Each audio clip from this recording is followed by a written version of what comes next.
Good evening. The Cypress-Fairbanks Independent School District Board of Trustees are now convened in a regular board meeting on Monday, November the 8th, 2021, in the boardroom of the Cypress-Fairbanks Independent School District Instructional Support Center, located at 10,300 Jones Road, Houston, Texas, at 6 p.m. I want to welcome the members of our audience and our television viewers to this meeting of the Board of Trustees. As the Cypress-Fairbanks Board of Trustees, we are here to set goals, listen to reports from the superintendent, approve budgets, contracts, personnel appointments, and make policy for the district. It is not the role of the board to make day-to-day operational decisions. The management and day-to-day operations of the district are the responsibility of the superintendent. We have policies and procedures in place to resolve concerns and issues.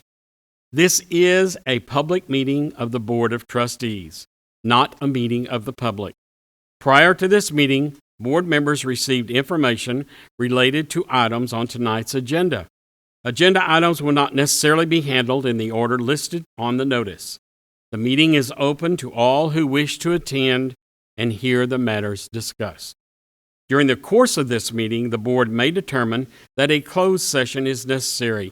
In that event, the board will meet in closed session to consider matters duly posted for this meeting as permitted by sections 551.071 and 551.084 of the Texas Government Code. These proceedings are airing live on Comcast Channel 16 and the district website. They will also be available as video on demand on the district website following tonight's meeting. For the video to adequately reflect the proceedings, I respectfully ask that you please refrain from talking while others are speaking and that cell phones are turned off, as I'm getting my cell phone out, or in silent mode. And I can't get it down in my pocket. Okay. Well, if it goes off, I'll turn it off. Okay. Thank you for taking the time to join us this evening and for your interest in the Cypress-Fairbanks Independent School District. I would like to take this opportunity to recognize our Community Leadership Committee members who are in attendance this evening. If you're not familiar, our Community Leadership Committee meets once a month, and they learn more and more information about our district, and they represent a number of facets from our community. Would you please stand? Francis Romero. Francis, there you are. Thank you. Marlene Lobrecht. Marlene, thank you. Stacy Anderson. Thank you, Stacy. Ryan Irving. There he is. Thank you all very much. The invocation for tonight's board meeting. Bill Gafford. And Bill Gafford. Bill, I'm sorry. I didn't. Where are you? Where are you, Bill? Okay. Thank you. Okay. The invocation for tonight's board meeting will be given by Rachel Smith, Director of Youth this is from my church, and I can't even say the word. Youth Evangelization and Catechus. That's wrong. I'm sorry, Rachel. Tell me what that is. Thank you. Catechethus. I practiced it in there, and I didn't make it. At Christ the Redeemer Catholic Church, Rachel has worked with middle and high school teens for 12 years. Students at her church come from all over Cypress School District, and she enjoys helping them to find a home and a place of belonging. In addition to working with these students, Rachel helps coach adults to be mentors and work with either small groups or individual students to provide leadership training, ongoing mentoring, and support during these tough years of their lives. Thank you, Rachel, for your ongoing support of our district and for being here tonight. Before the invocation, I would like to introduce Langham Creek High School AFJROTC cadets who will be presenting the colors this evening. Carrying the American flag, Cadet Rohel Soto. Carrying the Texas flag, Cadet Carly Suarez. The right rifle is Cadet Visette. And on the left rifle is Cadet Alexa Zavala. These cadets present colors to you under the direction of Paul K. Marks, Lieutenant Colonel, retired United States Air Force. The invocation would be first and then the pledge. Please stand. Heavenly Father, before you tonight and just ask that you would pour out your blessing upon us. We ask especially that you would bring a spirit of peace into our hearts among this room and into all of the board members for their seemingly impossible decisions that they have to make for our district. Lord, we ask in a special way that you would be with us, that you would help us to come to know you more, that you would bless our little corner here in Cypress, Texas. And most of all, Lord God, we thank you for the board and everything that they do for us, specifically for the 3 outgoing members, the service, the time, and the dedication they have given to us. We ask tonight that you would give all of them the wisdom of Solomon, understanding hearts, that we would better serve you each and every day. We ask all these things in your most holy name. Amen. Amen.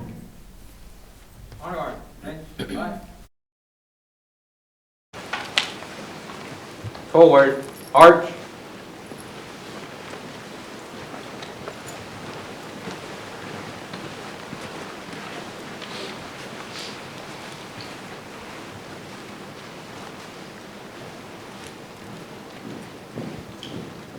Honor guard. Hold. Present. Arm. I pledge allegiance to the flag of the United States of America and to the republic for which it stands, one nation, under God, indivisible, with liberty and justice for all. Forward. Arm. Right. Face. Forward. Arch.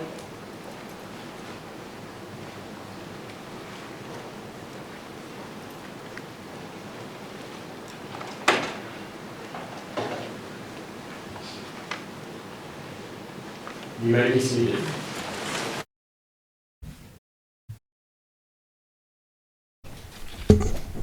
Board member Dr. John Ogletree will read the district's vision and mission statement for the benefit of the audience. Dr. Ogletree. Our vision at Cypress-Fairbanks Independent School District is formed from the acronym LEAD: to learn, empower, achieve, dream, lead.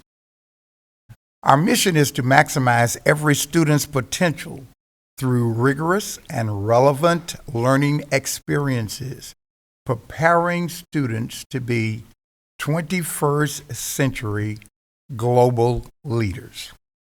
Thank you, Dr. Ogletree. We'll now proceed with the recognitions portion of the agenda. Dr. Henry will make remarks and announcements, including the honors and achievements earned by our staff and students in recent weeks. Dr. Henry. Thank you, Mr. Covey. Congratulations to the Bridgeland High School girls cross country team, which placed 11th at the UIL State Cross Country Championship November 6th in Round Rock. They were joined at state by Cypress Ridge High School runner Devon Simmons and Cypress Springs High School runner Manny Vela, who both finished under 16 minutes and 20 seconds in the boys' race. Congratulations to Bridgeland, Cypress Woods, and Jersey Village High School marching bands for advancing to the UIL State Marching Band Contest, being held today and tomorrow for Class 6A in San Antonio. All of the bands qualified for state after advancing from the Area 1 contest on October 30th in Katy. Congratulations to our talented student musicians and directors on this fine accomplishment. 2 of our volleyball coaches recently achieved significant milestones. Congratulations to Cy-Fair High School coach Donna Bonatti for earning her 800th career win on October 1st.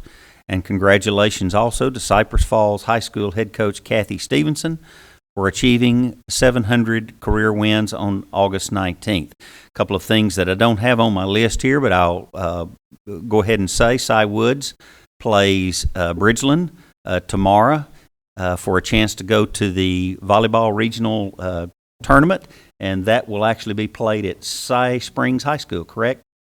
Tomorrow afternoon. So we're excited. We're going to advance at least one team from our volleyball teams to the regional tournament, and we also have 6 boys football teams that will be competing Thursday and Friday this week in the first round of the state football playoffs. So lots of good things going on in extracurriculars. Thank you, Dr. Henry. We will now proceed with the public comments portion of the agenda. 4A, patrons who have duly registered per policy BED local may address the board and make comments on an agenda item during or before the board's consideration of the item. The board may allow public comment on agenda items at all meetings. The board will continue with the remaining agenda after the registered patrons have had an opportunity to speak. So we will begin with Alexi, and I think it's Swirsky. Did I say that right?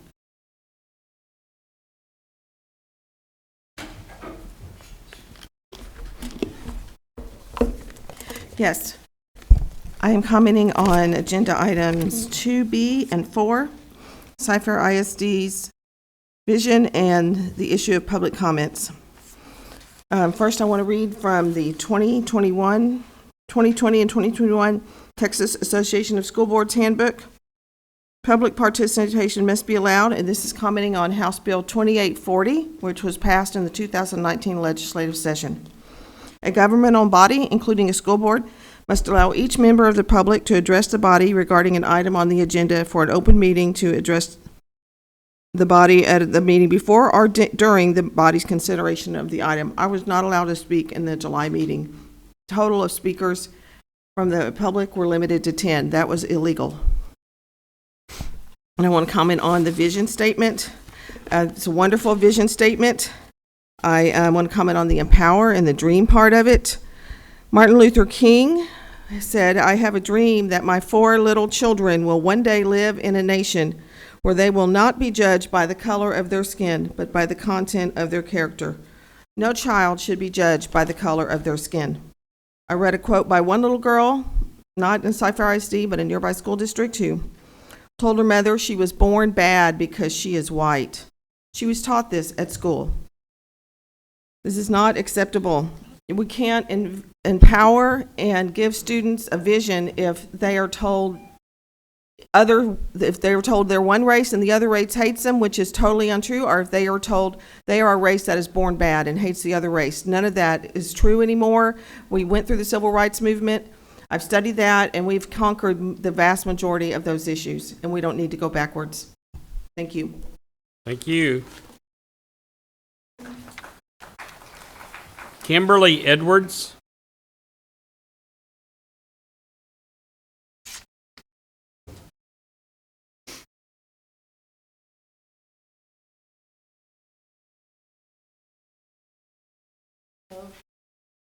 Everyone, has the clock started yet? Yeah. Okay. I'm here for the agenda item 8A. Curriculum is suffering in Fairbanks. It's suffering at a deficit. These papers that I got off your website, this is for the proposed legislation, and this is for the fact finding. We need a scrub on these fact findings forensically. As far as this proposed legislation, we're doing a lot of begging, but it ain't nothing being put into curriculum. How we have 92 schools and we ain't got enough teachers to fill them? How we inundated with subs and my baby has 3 of them in our core classes? Now I'm coming to the board with grace. I'm coming to asking y'all to help me before and get ahead of the train. I've worked with Dr. Macias. This has been the only person that has helped and tried to render aid. But you have individuals that are undermining. You have individuals that have their own ideas, and it's not going to work. See, this system where we focus so much on big business, that's over. Infrastructure, all of these bond referendums, what are we doing for curriculum? The SATs is a prehistoric test to me when somebody is pressuring my child to take it and she hasn't had any type of prep course for it. Why are those stats being projected? I'm trying to understand. I love Cypher. I haven't had any real problems until we got into high school, where you have individuals that don't want to listen to what is correct and what's right. If Dr. Macias is setting forth a curriculum that's going to help us, why would you have anybody to undermine it? I feel like that's resistance, and it's a special place of hell for those type of individuals that prey upon children, that retaliate. We out of the business of retaliate. We supposed to be working together. We just got through praying about under God we trust. These are precious souls that God gives us. The board didn't give me my child. It can't govern me over the sovereign rights of what I am to be a parent. Now, if you want to advocate, I'm a special type of advocate for you because I've been working with this lady, but you have individuals that are undermining her, everything that she set forth. So I'm asking the board to come forth and help Dr. Macias so we can get it back on track. Thank you.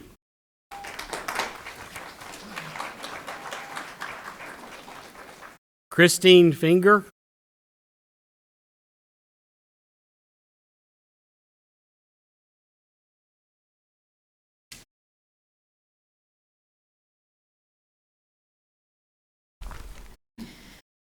Hello. First, I want to say thank you for serving on the board. I know it's not an easy job. I'm here to draw your attention to Section 11C2 of the agenda. I have questions and concerns about the added and changed verbiage to the district policies regarding the emergency care for students. Schools have never provided medications to students before. It has always been the responsibility of parents to provide any and all medications for their child with a signed form, including Advil or Tylenol. Why is the district now going to purchase certain FDA-approved non-prescription medications to administer to students on an emergency basis? What medications would be purchased and administered? You need to provide a complete list of medications. What do you consider an emergency? The emergency treatment form was signed at the start of the school year. If this is passed, when will these changes be applied? Will parents be notified of these changes and asked to sign a new form? Is the emergency treatment form mandatory to attend school? This verbiage essentially allows the district to give my children whatever you deem necessary in a situation that you deem an emergency or as you require. This could include the COVID-19 vaccine that just received emergency use approval for 5 to 11-year-old children. The timing of these changes right after approval and right before new board members take office is highly suspicious. What guarantees can be given that my children will not receive anything, such as the vaccine, that I do not agree with, either intentionally or by accident?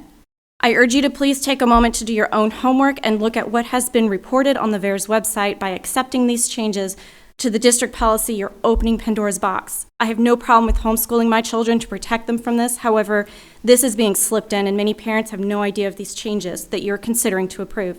I'm here to fight for the safety of all our children and the right for parents to decide what is given to their children. It is our job as parents to protect them. Thank you for your time and consideration. Thank you.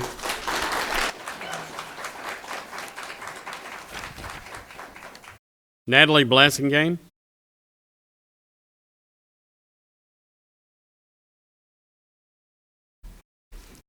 Good evening. I'm speaking to item 11G. First, as a 20-year resident of the district, I want to express my appreciation to John Ogletree, Don Ryan, and Bob Covey. When I moved into the district in 2001, about the average time of when you guys started serving, we had 63,497 students, and now we have 117,200 students. We went from 20.9% economically disadvantaged to 54.3%. Your dedication as volunteer board members has gotten us where we are today, a great platform in which to continue to grow in a positive direction, with the voice of the voters in mind. To this effect, I request that you postpone a decision on item 11G. Voters across our district have expressed their desire to have a voice in the system with two-way feedback, not just one-way communication. The current marketing item 11G does not seek feedback, but rather tells others what to think. The firm Freed, hired to pass the 2019 bond, does not offer survey services. I understand the desire to tell a story in the face of competition. However, we need to hear the voice of our parents, students, teachers, and community members in order to prioritize our actions as a board. When we address these needs, then we have a story to tell. Plus, our constituents will tell the story and become the best word-of-mouth advertising we can have. I recommend we defer this almost $500,000 marketing campaign and reassign the budget line to surveying. We need to hear the voice of our parents, students, and teachers, maybe a customer experience survey, student surveys, family and community engagement surveys, teacher experience surveys. I would suggest we look to an independent research firm that can work in collaboration with the board and administration. I think we'll benefit from really hearing the voices. We want to become everyone's best choice, not fight the concept of choice, but basically become the best choice for every family. Please delay the decision on item 11G. Thank you. Scott Henry.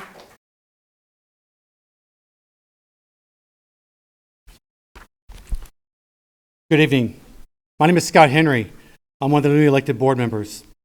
I'm here to speak about 11E, the new collaboration with the HERC organization to study our kids and to put the practice of closing the socioeconomic gaps with education.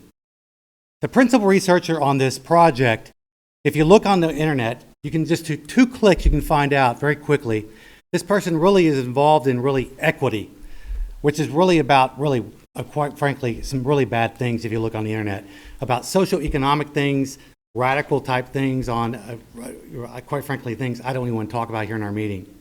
The voters elected us to get rid of CRT. The voters elected us to get rid of some of the radical things that were happening within a lot of things within all across the country. HERC is funded by the Zuckerberg organization. This is a huge red flag in my mind.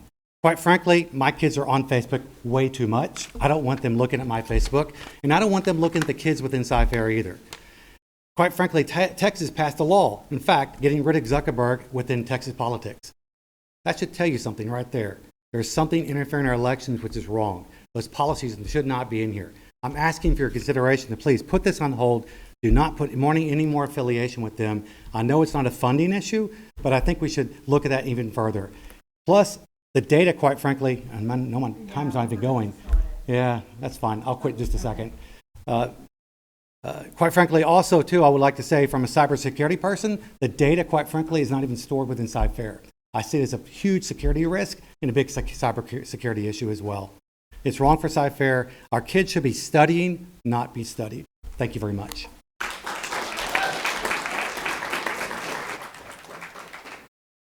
William Ely.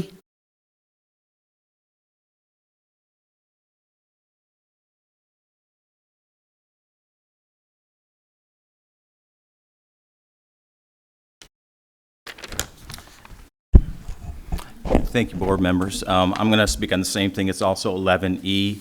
My name is William Ely. I'm a parent of 2 in the district. Doing some basic research on the Houston Education Research Consortium, I find some concerns. I would like to ask the board for more details on the need and priority of the memorandum before any vote is taken. For starters, HERC's mission is educational equity. Does this mean equal opportunity or equal outcomes? Second, the memorandum's description of HERC is seemingly harmless, but far from sufficient level of detail for Cyfair parents to understand the specific intent, especially given the significance of the data privacy concerns. Third, Section 10 identifies the financial arrangement. Specifically, I raised concerns with the Chan Zuckerberg Initiative. A brief review of their homepage quickly points out their investment priorities, among others, include racial equity, diversity, and inclusion. Aren't these the same items that has caused the concern in the Cyfair community in these last several months? Weren't these the primary concerns on the ballot in the recent election? If we are concerned about closing the educational gap, and I assure you we all should be, the social-economic development, does it not make sense to address the safety and security concerns of the community first?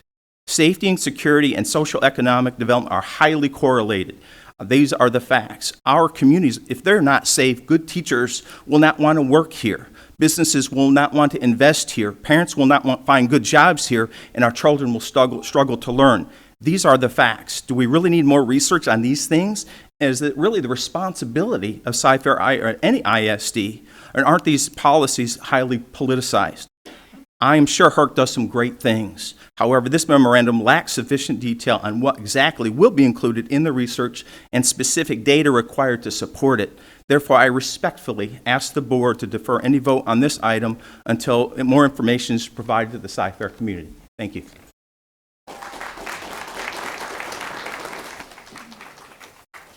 We'll now move to 5A. Any board member may make a comment during this portion of the agenda without prior posting being required. Comment items may not pertain to the character of any students, staff, or board member and may not be discussed or deliberated upon at this meeting. Gilbert, do you have anything?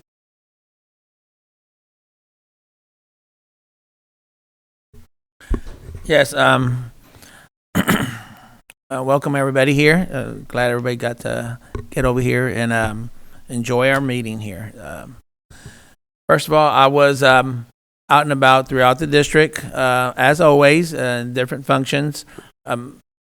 Something I forgot to mention last month, as is kind of similar to the month before, I want to give thanks to our educators as I visit the different venues and get to see our children and families out and about.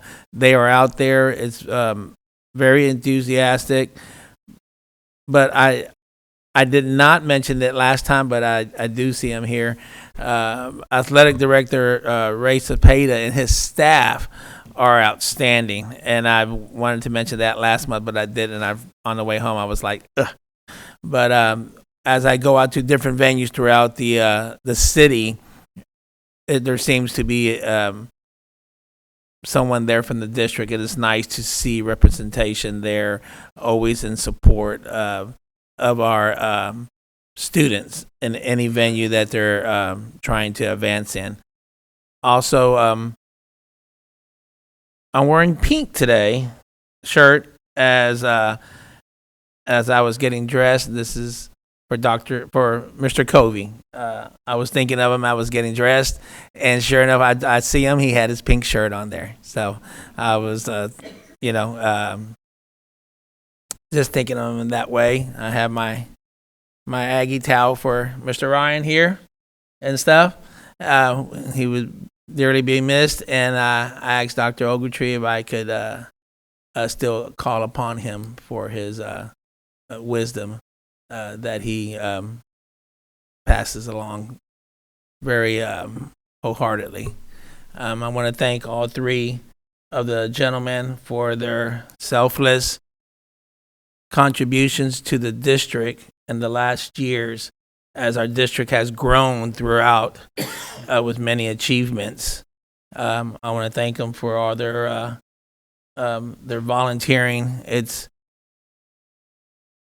very special what they did, and I congratulate them in their accomplishments and the mentoring that they did to get us to where the Cy-Fair district is an outstanding district in the state and nationally recognized throughout the country.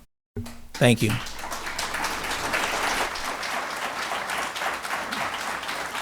Mr. Jackson?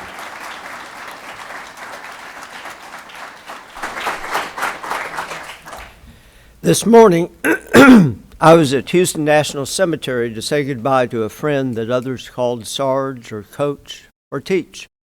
I mention this because we salute all veterans on November 11, whether they're in the audience or up here on the board dais. I also mention it because I recall in prior election contests that I stood for a robust co- and extracurricular complement to academics and reminded voters that coaches were teachers also. Not all share my view. I attended both the Battle of the Berry and the UIL marching contest at area as a show of support for our performing arts. I was a high school band dad for 8 consecutive years.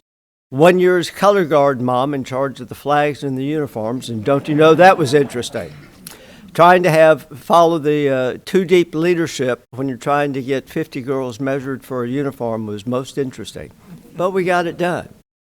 Off script, for the band parent equipment crew, I want you to understand you don't really qualify as being part of the equipment crew until you've had to carry a xylophone into Prison Stadium or Rice University or Waco Stadium at state contest. When you get to push it on wheels, be sure to thank your booster clubs and also the voters, because now every high school has an equipment van that years ago when I was a band dad, only the rich kids around the state could afford. It makes a difference. Once again this year, as I have every year I've been a trustee, I attended Salute to Our Heroes fundraiser for the Cy-Fair Educational Foundation.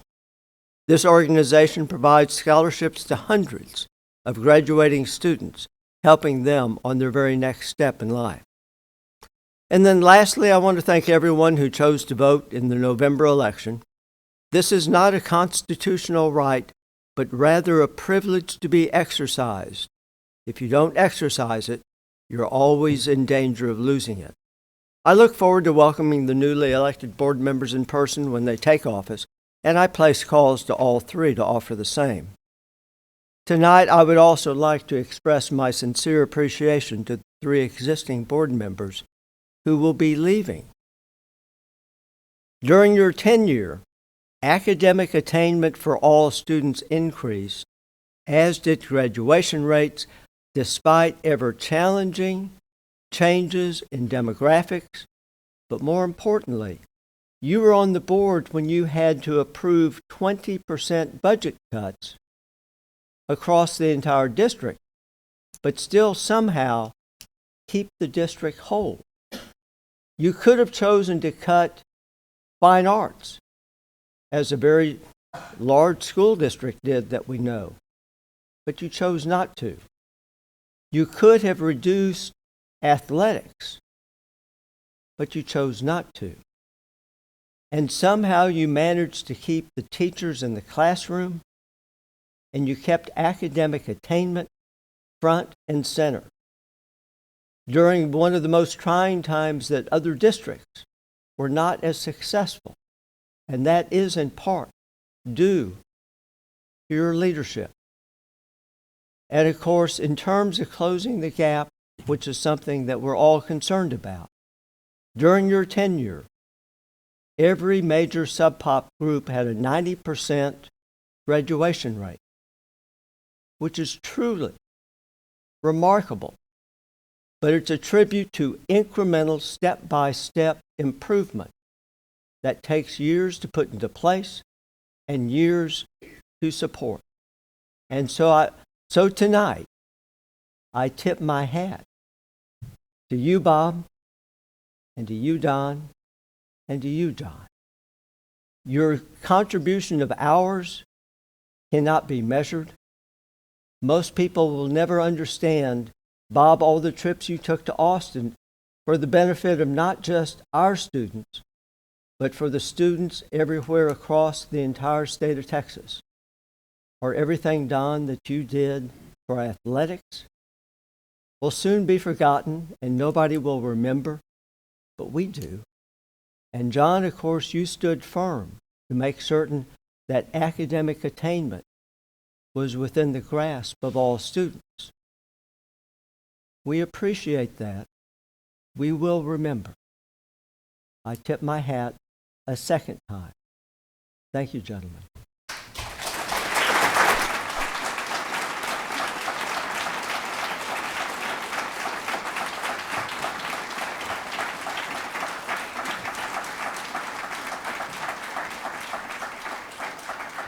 Ms. Blackshear. Good evening. I have had the honor of living in this community now for 44 years. And as being part of Cypress-Fairbanks Credit Union, I have enjoyed a close relationship with the school district and with the various superintendents and leaders before the group we have here tonight. And having known both Bob and Don and Dr. O long before I was ever a trustee, and having the opportunity to work with them in different capacities, I am so thankful that we have had their leadership in this district. And as Dr. Blassingame pointed out earlier, how we grew from 63,000 students to over 117,000 students today. And that just doesn't happen by accident. It happens by leadership in this Board of Trustees and also in the administration. And to Bob and Don and Dr. O, I want to thank you for your leadership in this district and for the mentor that you have been to me for the past 6 years. I often say I had served on CLC and a number of other bond committees and other committees through the years. And so when I became a trustee, I thought I was pretty well prepared and that I knew a lot about this district. And what I did learn very quickly was just how much I really didn't know about this district. And I am so thankful that the three of them were here to help lead me. And I feel like I'm a much better trustee today because of their leadership and their mentorship. And I'm just a little sad that our new trustees coming on will not benefit from your leadership and your mentorship, but I just want to tell you how very proud I am of the three of you and how you have led this district, and I feel like I know your heart for the district, having served with you. And they're, looking back over the many years in Cy-Fair, I honestly can say I can't think of three better trustees than the three of you. Thank you.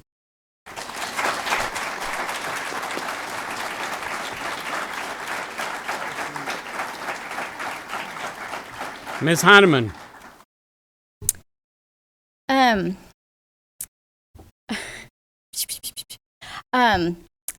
I always try to share a story that's inspiring of one of our students, and I have a great one for today, but I'm going to save it for the next meeting because I also want to just share my thoughts on our three trustees who are leaving the board after today. As a parent of CFISD students, I have enjoyed and appreciated the foundation and the legacy that they leave because my children have had tremendous opportunities both through fine arts, academics, and athletics, and as well as just giving them opportunities to be good, productive citizens. And so as a parent, I'm grateful for your leadership and what you did for our district, for our families. As a trustee, just for these last 2 years, I have learned so much in such a short period of time.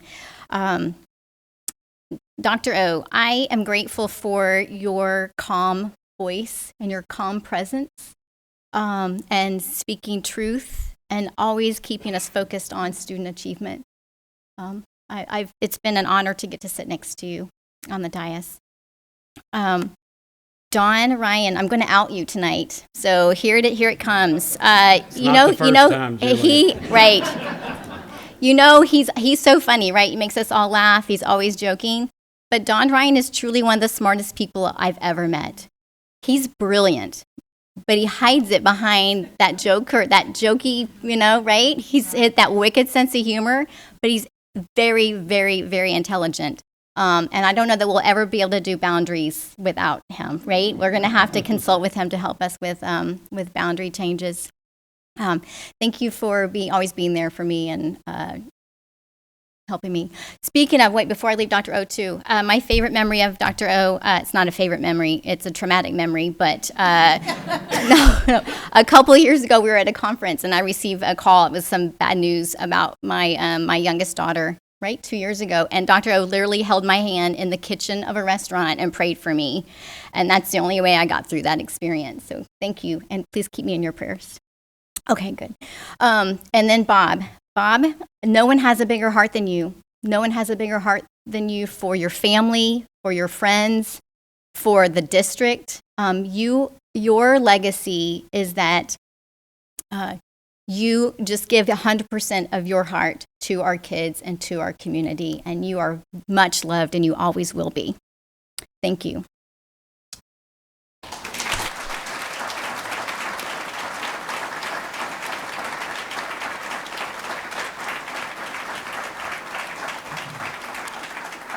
Dr. O? Thank you, Mr. President. Today I was wondering, should I write something out? And I came to the conclusion that I shouldn't. I write out my sermons on Sunday, and my wife told me yesterday the sermon was too long. So I said I better not write anything out formally. But I want to say I thank God. I'm a blessed man. I have had the privilege of serving Cy-Fair ISD for 5 terms. Wow.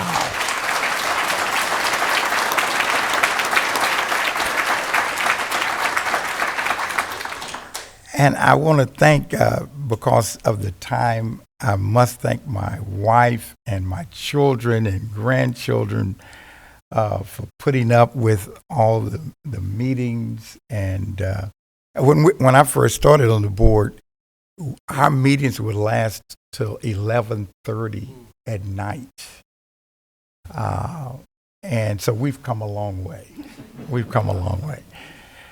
And so I thank my family, and I thank my church, First Metropolitan, for all the support that the members of First Met and leaders have given all through the years. It has been wonderful. I've been blessed in the 5 terms to have selected 2 great superintendents. Thank God for the time that we had with David Anthony, and then after his departure to choose you, Dr. Mark, and you're a great leader, great Christian man, family man. It's been great to be around you and to work with you. And I want to thank all the administrators that down through the years that have been a part of Dr. Anthony's A-team and now Dr. Henry's A-team. And it's been great to see your heart for the students of this district, your time and the long meetings that we've had, that you've had to stay at, and your reports, and it's been great. Of course, all the principals and teachers and everyone, all the personnel at the schools, it has been great to have covered so much ground, to see this district expand, to be at all the school dedications, and to have be at the games and all the different concerts and programs. I have some very cherished memories, and God has been so richly blessing and extended His grace to me.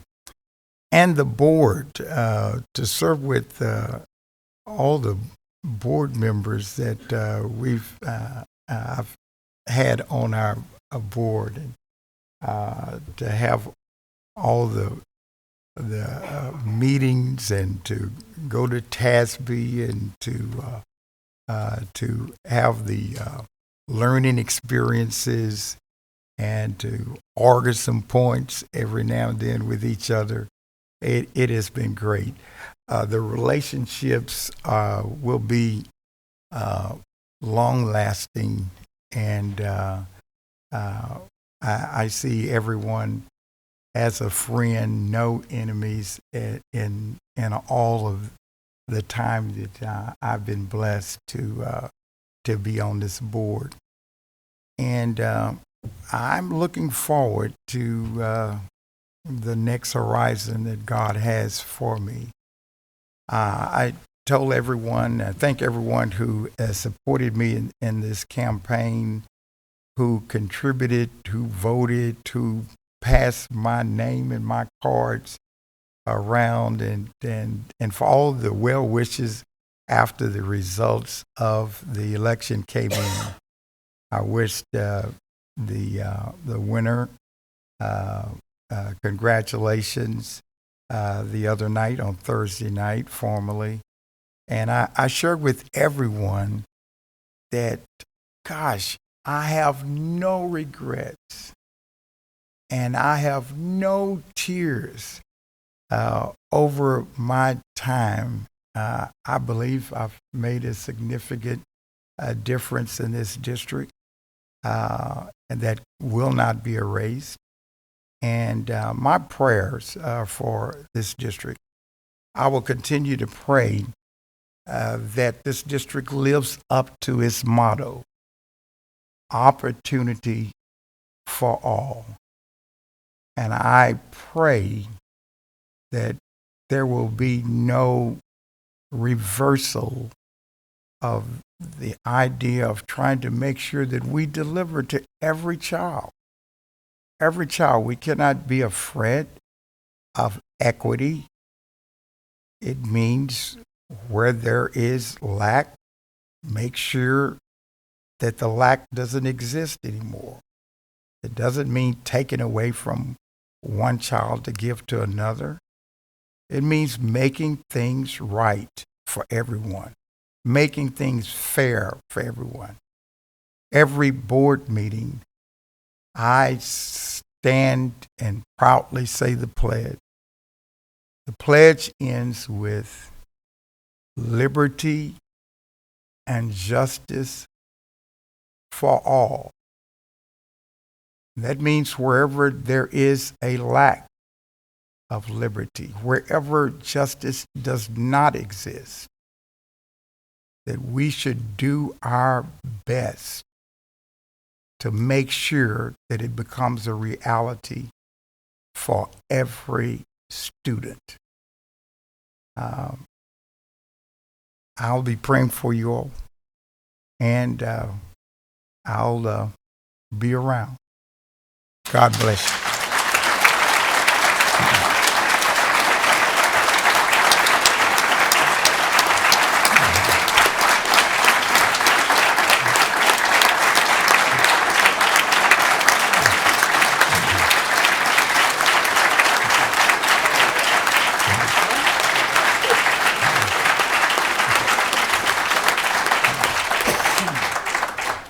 So, serving as president, I've made this mistake a couple of times, and I'm going to do it intentional tonight because he'll never be called this again. Dr. Ryan? Oh, man. I feel like I'm getting a glimpse at my funeral. I'm like, wow, it's going to be pretty good. I'm feeling okay about it now. Plus, Mark goes, good luck following that after John finished. I'm like, yeah, I don't have a prayer. Unbelievable. And, tonight's really a celebration for me. It really is. 21 years ago when I was elected to the board, my goal was to do what was in the best interest of the students and the community. And actually my second goal, y'all will probably believe this, was to have fun doing it. And that's kind of the way I was raised. My parents said, look, if you're going to do something, have fun or don't do it. And so I've had a blast. I mean, obviously I love to laugh. I love to make people laugh.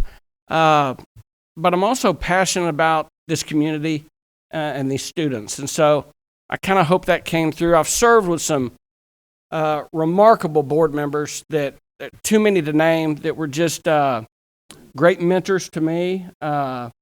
And kind of led me along the path on what it means to be a board member and what it means to stand up for every student in every square mile of our district. And I think that our board has done that, and I think we've done it very, very well.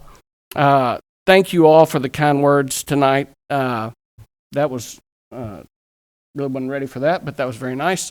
And then also, I have to echo what John said. We got to hire two remarkable men as superintendents, and David Anthony and Dr. Henry, and they've kind of set the ship on the right path in the way that we're going, and we'll continue to do that. I have no doubt.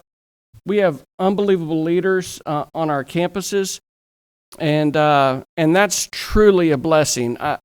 The greatest gift I've received from serving are the friendships that I've made. And I look out here, and man, I'm blessed. I'm beyond blessed. So thank you.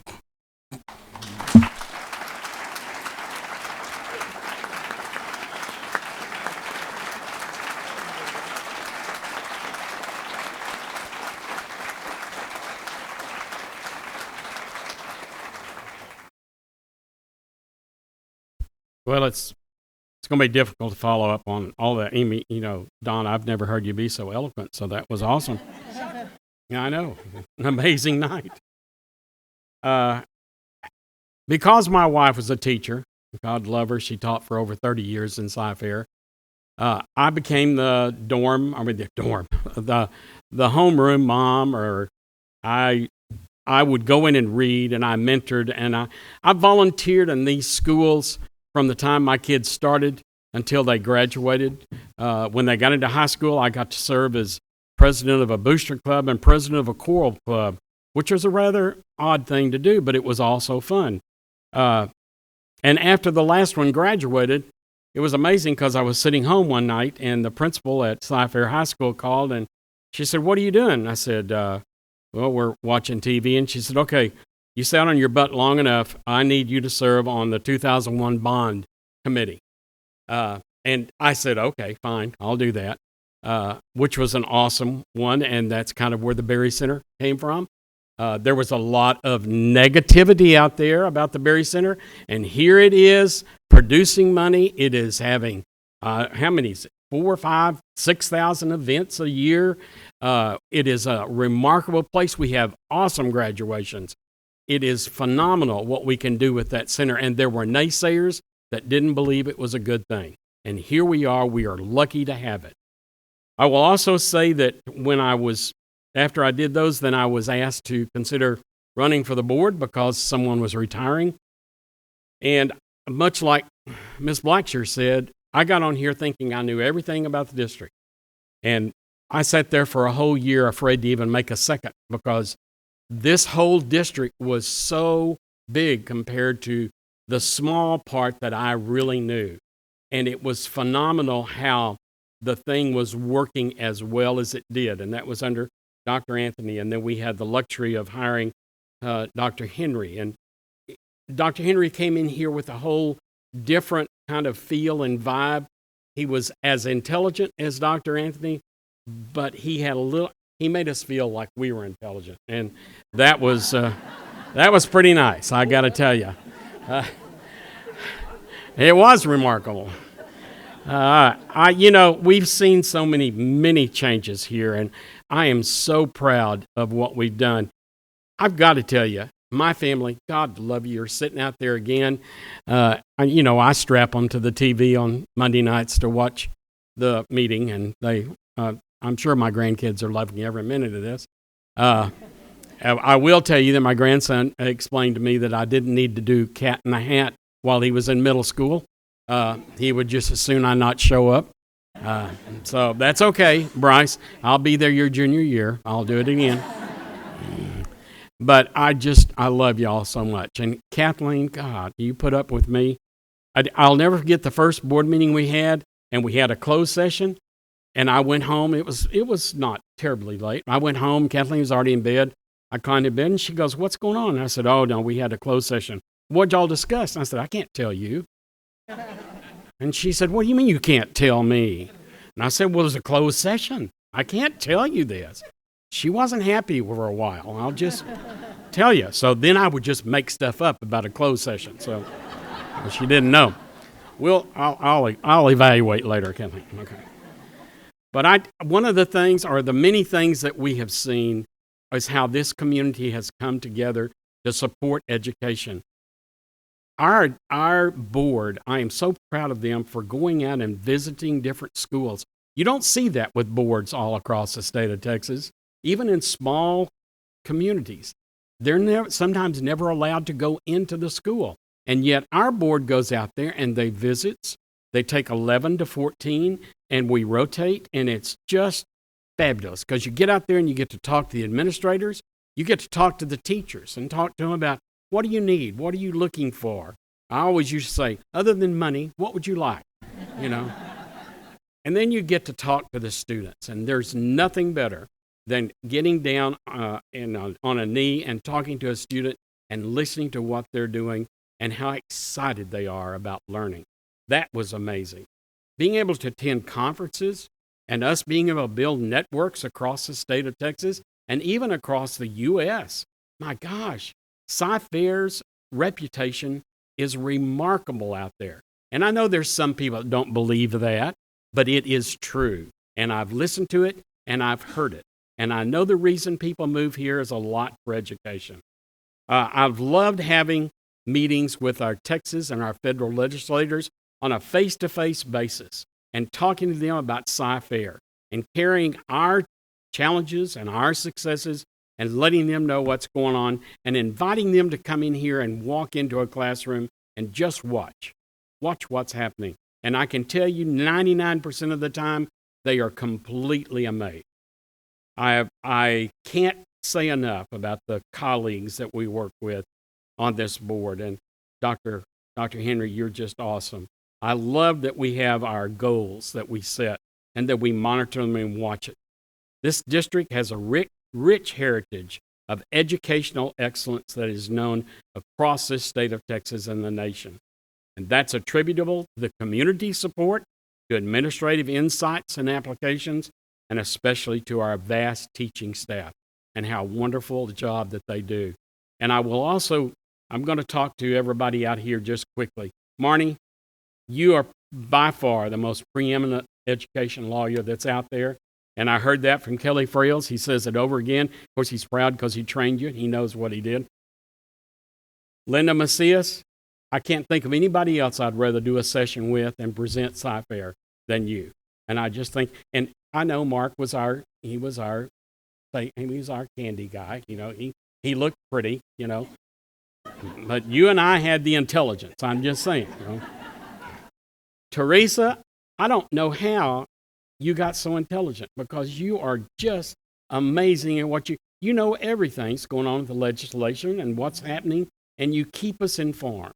Roy, you're just good looking. I just can't, you know. I'm proud to work with you in what you do in the secondary.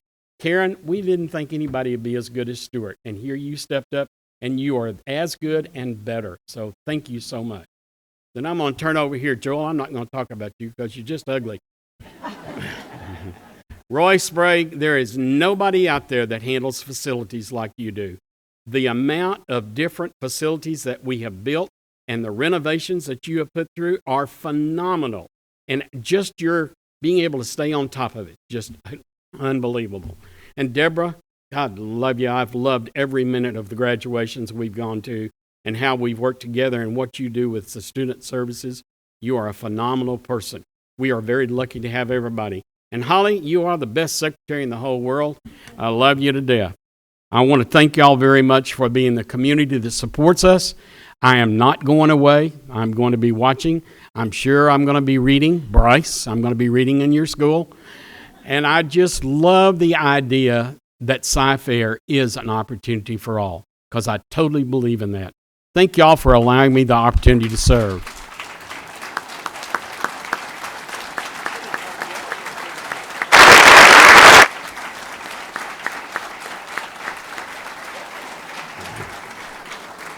Thank y'all. Citizen participation. Patrons who have duly registered per policy BED local may address the board regarding matters of concern or interest to the district other than the character of any student, staff, or board member. The board may not act upon any matter that is not listed under the action item portion of the agenda. Let me repeat that because there's been some misinformation and miscommunication. We cannot react to anything that is not on the agenda. So if you're expecting us to give you an answer, that's not something that we can do, and that is per the Open Meetings Act of Texas. So our first speaker is Monica Dean. Monica?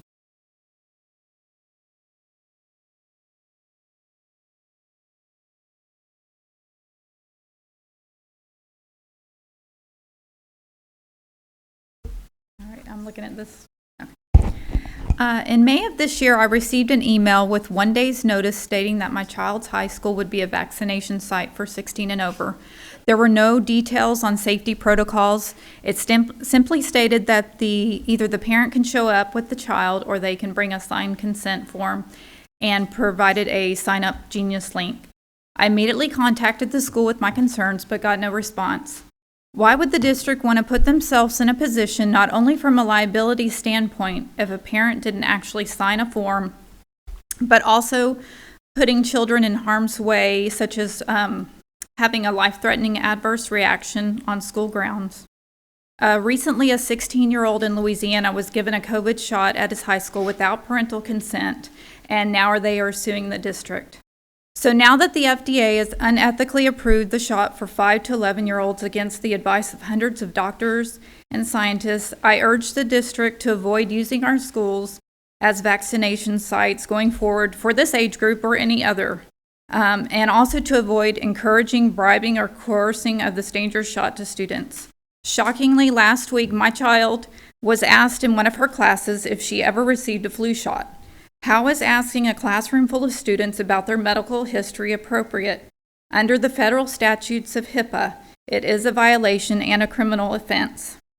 Because the manufacturer of these shots has zero liability, if your child is injured or dies, the burden instead could be placed upon the district because the shots were administered at the school. So I would urge the district to protect our children from possible harm at school by refraining from using our schools as vaccination sites in the future.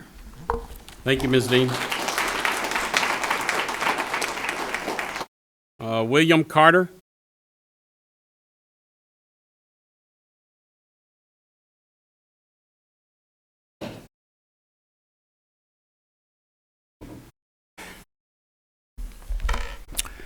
Good evening.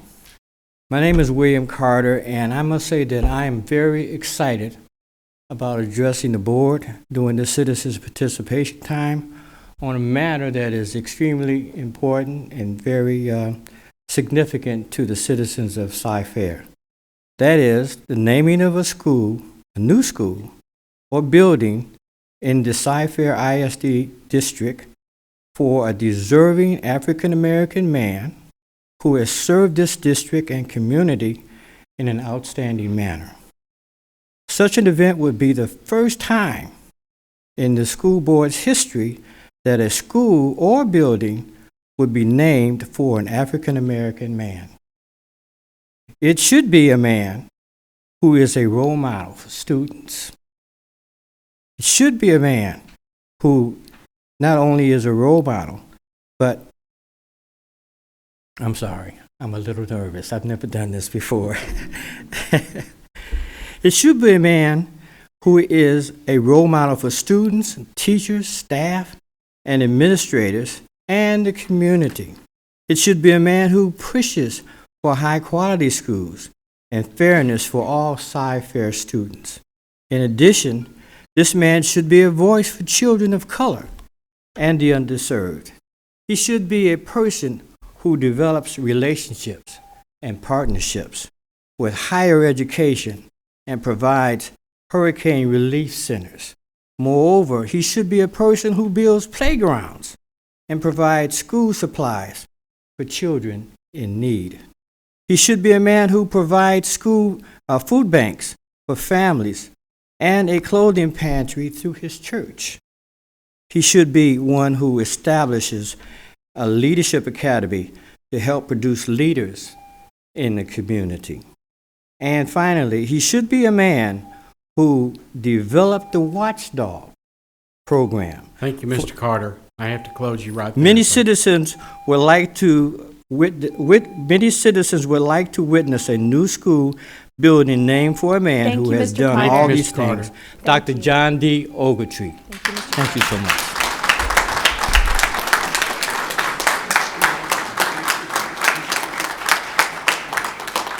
Alexei Swirsky. Am I saying that right?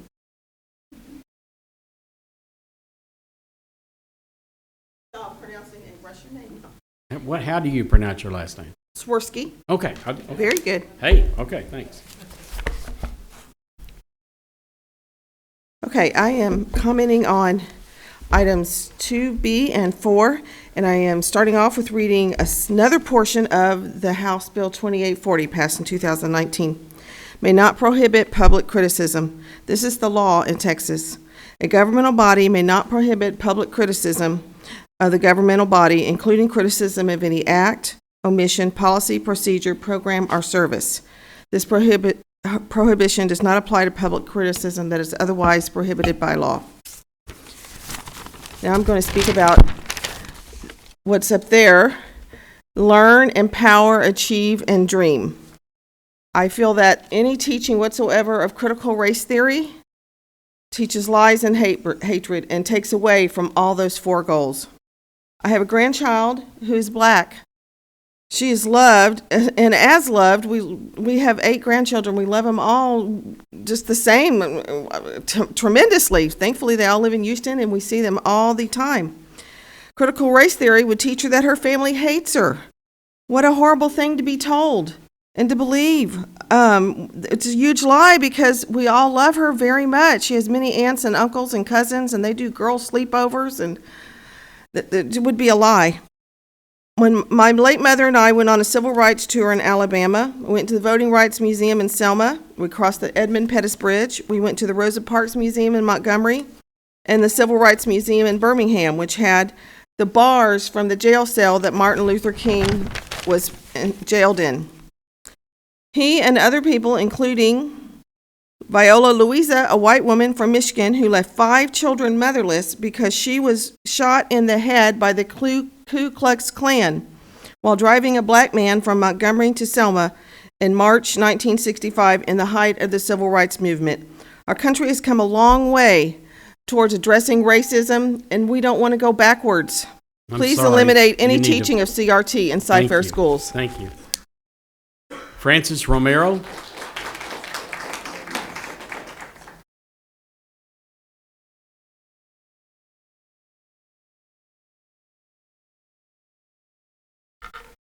Hello, President Covey, Dr. Henry, members of the board and administration. I'm Frances Romero, Vice Chair of the Community Leadership Committee, but more importantly, I'm here as a parent of a Cypher ISD 2018 graduate of Cy Falls High School and a current junior at Cy Falls High School. I usually sit here in the meetings, observing, listening, taking notes to stay informed on the decisions that are placed before you that would inevitably affect my children and the remaining 117,000 plus students in Cypher ISD schools. But I could not sit here today quietly without telling you, thank you. This is a sincere thank you for volunteering your time all of these years. Mr. Ryan, Dr. Ogletree, and Mr. Covey, for putting in the long hours every month preparing for and participating in the monthly board meetings and the committee workshops. Thank you for volunteering the numerous hours that it took behind the scenes to educate yourself on our school district and on state policies to get the job done that needed to be done for our students, our teachers, and our staff. More importantly, thank you for your genuine, heartfelt commitment to our district. You were all at a stage where in your lives where you could have been anywhere, but you chose to be here. As a mom of 2 students, 1 graduate and 1 currently in Cy Falls, I thank you from the bottom of my heart as a parent, but also as a leader in this community, and we will still be here. So I wish you well. Enjoy your families, your retirement. We got this.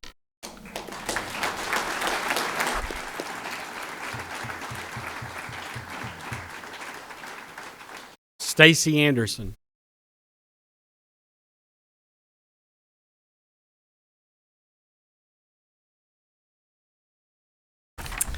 Board members, President Covey, Dr. Henry, and administration team, I know all of you and have for a long time. I want to thank you, Bob, Don, and John, for your selfless service to this district. You have volunteered uncountable hours of your time and energy in support of this community, and we appreciate your service. Over the years, you have had to work through some very challenging situations, and the leadership you have shown has made Cypher ISD the destination district that it is. Though it appears this board is always in agreement, in actuality, that is rarely the case at the beginning of any discussion. The 3 of you are very diverse in your life experiences, perspectives, politics, skills, and interests. What is true is that you are all willing to work until you reach consensus. This requires compromise, trust, a willingness to listen and to learn, and to consider the perspective of others. Working for consensus is good. Though very different people, you and all of this board really are unified in doing what is best for kids. Rarely is there a clear solution to a problem that perfectly fits the desires of everyone involved: students, parents, teachers, staff, and taxpayers. You have done a great job of considering all of these stakeholders and balancing priorities effectively. Thank you again, and best of luck with whatever big thing is next for you. We all know you will continue to make a difference in Cypher. Thank you.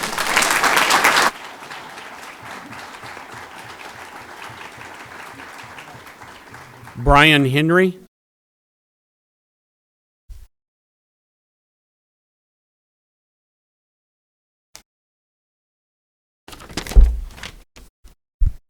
Good evening. My name is Brian Henry, and I'm a Cyfair ISD parent. First, I want to thank the departing board members for their years of tireless and selfless service to Cyfair ISD. You have set an example for future board members to follow. Second, I want to inform the community about a new organization that has been formed by concerned students, parents, and educators. The Cyfair Civic Alliance, or CFCA, is a nonpartisan organization committed to improving civic health and promoting civic harmony within Cyfair ISD. This group has formed as a direct response to the intense partisanship of the recent school board election, challenges to the separation of church and state, and hostility to diversity, inclusion, and equity. While CFCA is nonpartisan, we are unapologetically committed to anti-racism, religious pluralism, and equality for members of the LGBTQ community. CFCA aims to defend the values and promote the practices integral to democratic self-government in a diverse society. Public schools are the lifeblood of democracy because they prepare young people for participation in self-government, and Cyfair Civic Alliance intends to be a voice for those alarmed by recent threats to our civic health and civic harmony. You can join CFCA on Facebook, and we look forward to having an ongoing presence at Cyfair ISD board meetings. Thank you.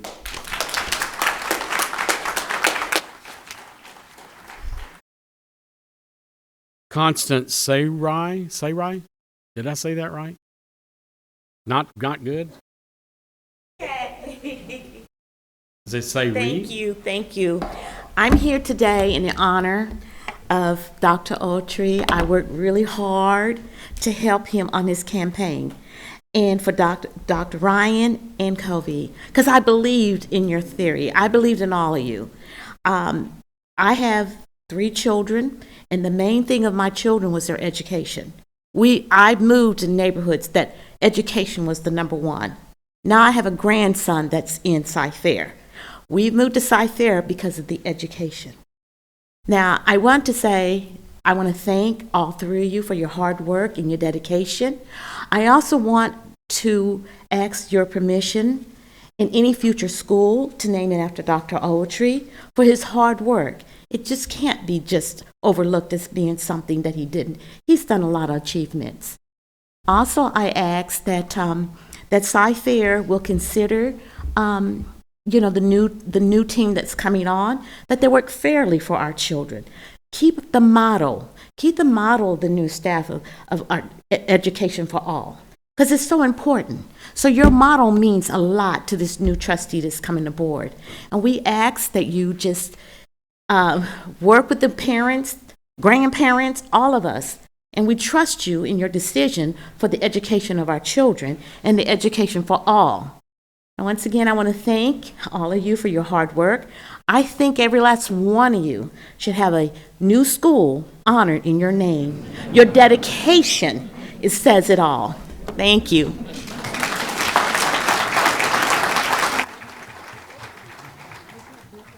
Julie Ricks.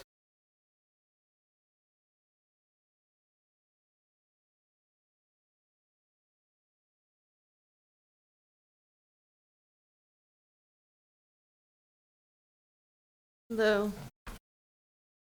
I'm not here because I don't have anything else to do, and I don't think any of you all are here for that reason either. But I've been coming for the last several meetings, and the atmosphere seems to have changed tonight, which is good, and unfortunately it takes an election to do that. But parents are coming out here. We have issues. We're here to talk about the issues that make you all accountable and to solve problems. So we all come. But I thought last time I came, we can't even start with that. None of that means anything until there's some respect, because respect goes 2 ways. And I see you all, I've been escorted by a policeman for going over my 2 minutes. But I see you all up there chit-chatting, and today's special, I understand that. And, congratulations for years of service, it meant truly. But until you respect us, you sit up there and take as long as you want to chit-chat and have us under the gun for 2 minutes. So there has to be some respect shown for the parents first. And so we can come together, so we can all be united and let it be about the children and solve problems. But there has to be some respect and equal time. And I don't know about this lottery deal either. But from what I've read, some of this has been illegal, that everybody should have gotten to say something. So I think until the respect issue and the time allotment, however it goes, works out, it needs to be addressed before any of these other issues mean anything to y'all. Because what we say has to mean something, and there has to be some respect shown on both ways. Thank you.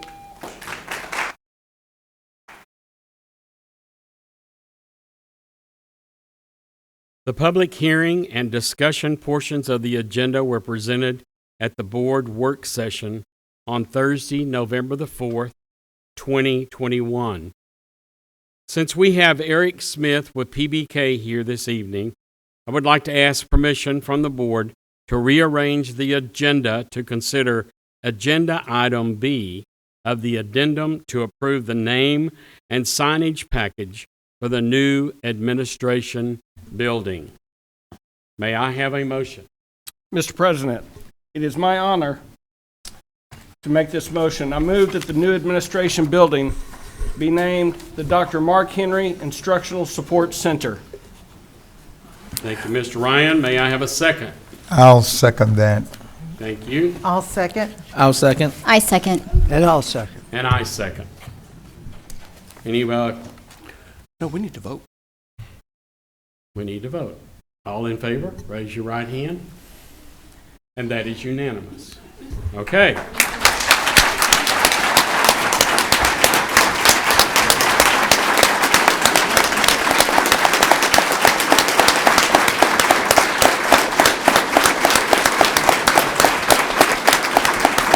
Hey, Bob, Dan's here too.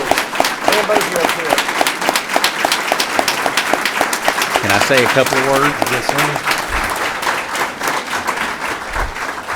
Dr. Henry? This was truly a surprise, and somehow they slipped it by me. I don't know how, but I can't tell you how thankful I am. I spoke to a group of band kids last Friday as they were getting ready to go to state. I got emotional, and I felt so stupid that I got emotional. But it was an emotional week, and the reason it was an emotional week is because 3 of my best friends and people that I love and respect, I know I'm not going to be serving with them anymore. But I know that the 3 people coming in are of good heart, and they're going to make good board members. But it's hard to say goodbye to folks, and for y'all to do this for me. I've been at this 40 years, 31 as a superintendent, and this definitely caps it off. I do have my family here, and you can see it was a surprise. And if you look at my family, take a look at my family. My family looks like America. My family looks like Texas. And I'm proud of that. I'm proud of each, and I've got one grandchild that's not here, and she's also a mixed race, a biracial child, and I wish she were here. But I got a pretty family, don't I? And just like they're my family, those of you out in the audience, whether you work in Cypher ISD, whether you're on this board, whether you do business with Cypher ISD, whether you're out there and you can't stand my guts, that's okay. You're still my family. I haven't had any fun through COVID either.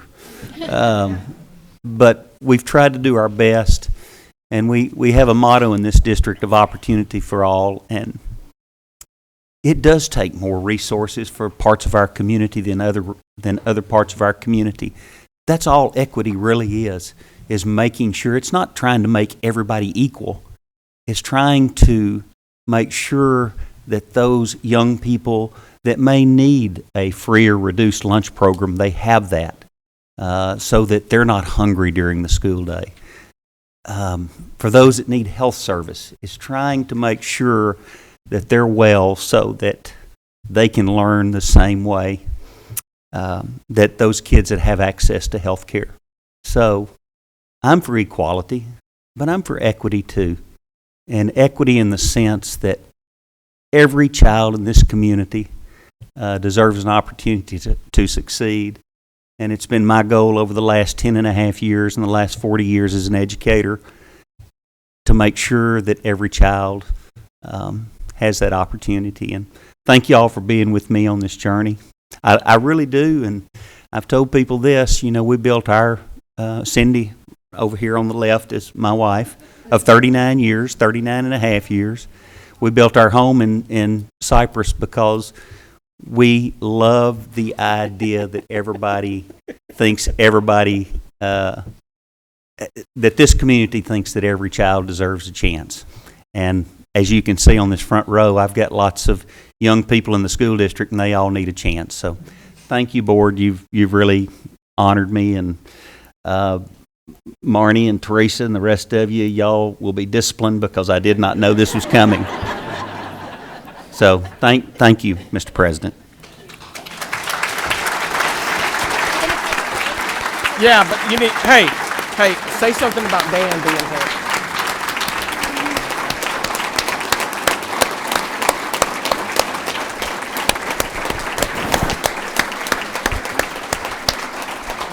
Something looks like you've got to hurt somebody. In attendance tonight is PBK Architectural Firm. Dan, Eric, would y'all stand? Is there anyone else with you guys? And they're the ones that have designed the new Instructional Support Center, now known as the Henry, which that Henry acronym, that acronym's not good. It's HICS. I'm sorry. We're going to have to work on that. That's it. And the Visual and Performing Arts Center. So thank y'all very much for being here and for letting us know we needed to move forward. Thank you very much. All right, we are going to. I'm sorry. Is that what you mean, a break? Okay. I was about to say we're going to take a break, but because Don's in a hurry, Dr. Don's in a hurry tonight, we will take a 5-minute break, and I'm counting. Thank you. I'll proceed with the consensus action items portion of the agenda. 10A, the board will consider approving the minutes of October 11th, 2021 regular board meeting. The following, I'm sorry. Oh, I missed it. I'm sorry. Dr. Macias, excuse me. 8A, the administration will provide a report on the opportunity gap created as a result of the COVID-19 pandemic. Dr. Macias and Dr. Claiborne. Good evening, President Covey, board members, and Dr. Henry. This evening, we'll be sharing with you data from the 2021 state assessment. It is difficult to provide comparisons with these data because it's not complete data. Many of our students did not participate in the assessments, and we received reports from campuses that our students were completing the assessment in record time. Nonetheless, this is the data that we have and the data that we studied. After we share the STAR data, we will share with you the beginning of year data. So Dr. Claiborne will continue with the presentation and share the STAR information. To begin the data presentation, let's review how far we've come since March 2020 when the COVID-19 pandemic began. In March of 2020, traditional in-person instruction moved to learning at home. May of 2020 saw the STAR and EOC canceled by the state. During the summer of 2020, the district provided all summer programs virtually and free. In September of 2020, the district was fully open, and we provided both face-to-face learning and CFISD Connect for virtual learners. STAR and EOC assessments returned in April and May of 2021. Once again, in the summer of 2021, the district provided all summer programs free of charge in both face-to-face and virtual settings. This August, Sci-Fair was once again fully opened, and temporary virtual learning was offered for kindergarten through 6th grade students. On September 3, 2021, the Performance Reporting Division of the Texas Education Agency noted the following regarding STAR and EOC data from the 2020-21 school year. Information gleaned from the data helps pinpoint areas where students need accelerated learning opportunities. Similarly, participation data provides demographic information about who did and did not take the STAR in light of COVID-19 learning conditions and should be considered in context when reviewing the results. While direct comparisons with STAR data from previous years may not be appropriate because of varying participation rates and shifts in instructional settings due to COVID-19, the data provide an important temperature check that allows Texas districts to track and address student recovery in the short and long term. It is for these reasons that this evening we will not be comparing the 2018-19 STAR data to the data reported in 2020-21. We will report the data for Sci-Fair versus the state of Texas for 2020-21 only. The data displayed for you now depict the testing participation rates for Sci-Fair in yellow and for the state of Texas in purple. Typically, participation in Sci-Fair ranges from 99% to 100%. The drop in participation rates may be attributed to the way students attending school virtually were asked to test. The Texas Education Agency did not offer the STAR virtually for these students. They had to come to their home campus to test. On February the 4th, 2021, the Texas Tribune interviewed the Commissioner of Education. During this interview, the commissioner was asked whether or not students who were virtual learners would be given the opportunity to opt out of the STAR assessment due to concerns about coming to campus. The commissioner mentioned that families who were concerned about sending their student to campus to test would remain with remote instruction on a testing day. He noted it was not opting out of STAR testing. It was opting for remote instruction. He went on to reiterate the point that the Texas Education Agency did not have the logistical ability to administer the STAR remotely. The data displayed before you now are the STAR EOC data for the English Language Arts reading content area for the all African American, Hispanic, white, and economically disadvantaged student groups at the Approaches performance level. These data combine all grade levels tested. The yellow bar displays the data for Sci-Fair, and the purple bar displays the data for the state of Texas. These are the STAR EOC data for the mathematics content area, combining all grade levels tested. The yellow bar displays the data for Sci-Fair, and the purple bar displays the data for the state of Texas.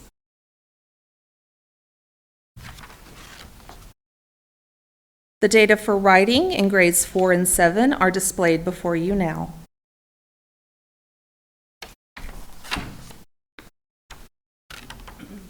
Next are the data for 5th and 8th grade science combined with biology.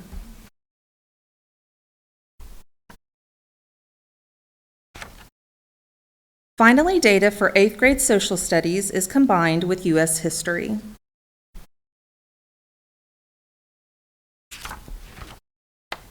Now we will review data for the MEETS and Masters grade level performance standards. Please keep in mind that the percent of students passing at these levels will not be as high as those reaching the Approaches grade level standard. Once again, the data displayed on the yellow bar are for Sci-Fair, and the data on the purple bar are for the state of Texas.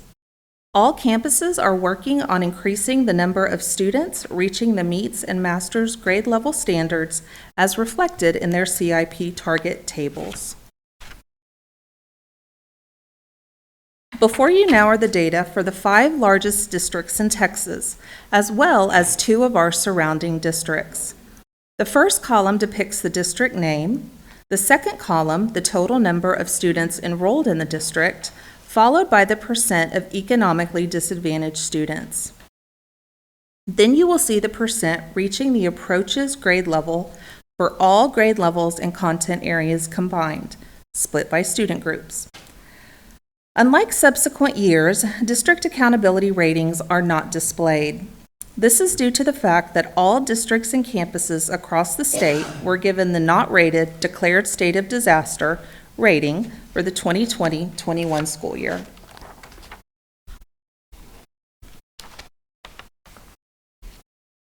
So now we're going to share with you the beginning of year data that for the 2021 school year. So this is the benchmark or the DPM that we just gave at the beginning of the school year. Now, while we still have students learning remotely, it's a much smaller number than we had last year. So with these data, we will compare the passing rate for the January diagnostic and the passing rate for the beginning of year DPM. Now, I want to remind you that when we provided the January diagnostic last year, as I said, we had a lot of kids that were still learning from home, and we didn't have much test security in place, but it is the more complete data that we have at this point. Also, the January diagnostic took a look at the fall semester, so what was taught during that fall semester, and the beginning of year diagnostic that we just completed is actually looking at the whole year, that prior year, for elementary and for middle school. So we're going to do some comparisons with that data, but I did want to share with you those parameters that we had in place. So Ashley, will you continue with that, please? Before we begin with the data presentation, we would like to take a moment to explain how the data were calculated. Tonight, we will use data based on matched pairs. For instance, in the 2021-22 school year, student A may be currently in grade 5. For this school year, we evaluated the beginning of year benchmark data for grade 5, the student's current grade. Then we looked back to 2020-21 to determine how student A performed on the 4th grade January diagnostic. We'll begin with kindergarten data. This is the only grade level in which we're not displaying matched pairs because not all current kindergarten students attended pre-K in 2020-21. Our current kindergarten students took the M-class assessment at the beginning of the year. This assessment measures things such as phonemic segmentation fluency and word reading fluency. At mid-year, we'll measure actual reading levels for this group. As we move to primary reading, we'll begin using matched pair data. The yellow bar displays the percent of students meeting the independent reading level standard for our current 1st and 2nd grade students. And the blue bar displays how these students performed on the 2021 January diagnostic as kindergarten or 1st grade students.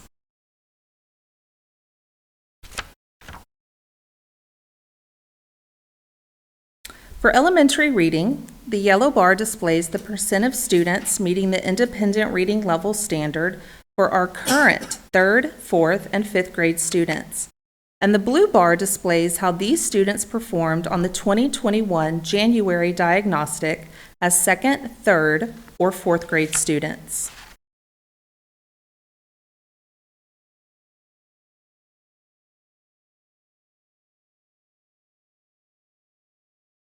As we transition to secondary data, the measure will move away from reading levels and will look at an overall score of 70% or higher. Cypher ISD does not chase the star when we review our locally developed assessments. Therefore, we set the standard for this assessment closer to the meets performance level as opposed to the lower approaches grade level standard. The yellow bar displays the percent passing at 70% or higher for our current 6th, 7th, and 8th grade students. And the blue bar displays how these students performed as 5th, 6th, or 7th grade students. On this slide, the yellow bar displays the percent passing at 70% or higher for our current English 1 students, and the blue bar displays how these students performed as 8th graders.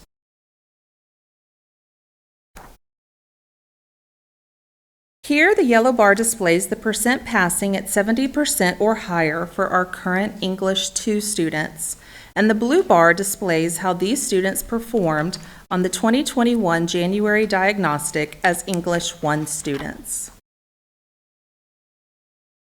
Now let's move to mathematics. We'll begin with kindergarten data. Once again, there are not matched pairs, so the data are only for the beginning of the year benchmark. The data before you display the current percent of students that met the district math standard.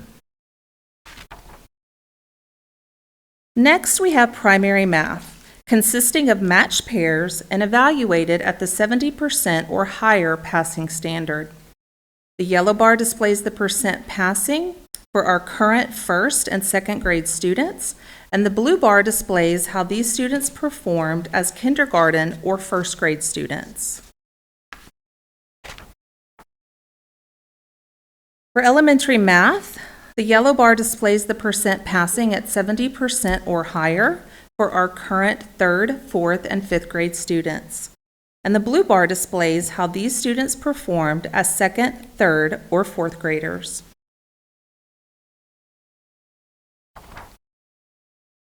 For middle school math, the yellow bar displays the percent passing, again at 70% or higher, for our current 6th, 7th, and 8th grade students. And the blue bar displays how these students performed as 5th, 6th, or 7th graders. Our final set of data this evening are for current high school Algebra 1 students. The yellow bar displays the percent passing at 70% for these high school students, and the blue bar displays how they performed on the January diagnostic as 8th grade students.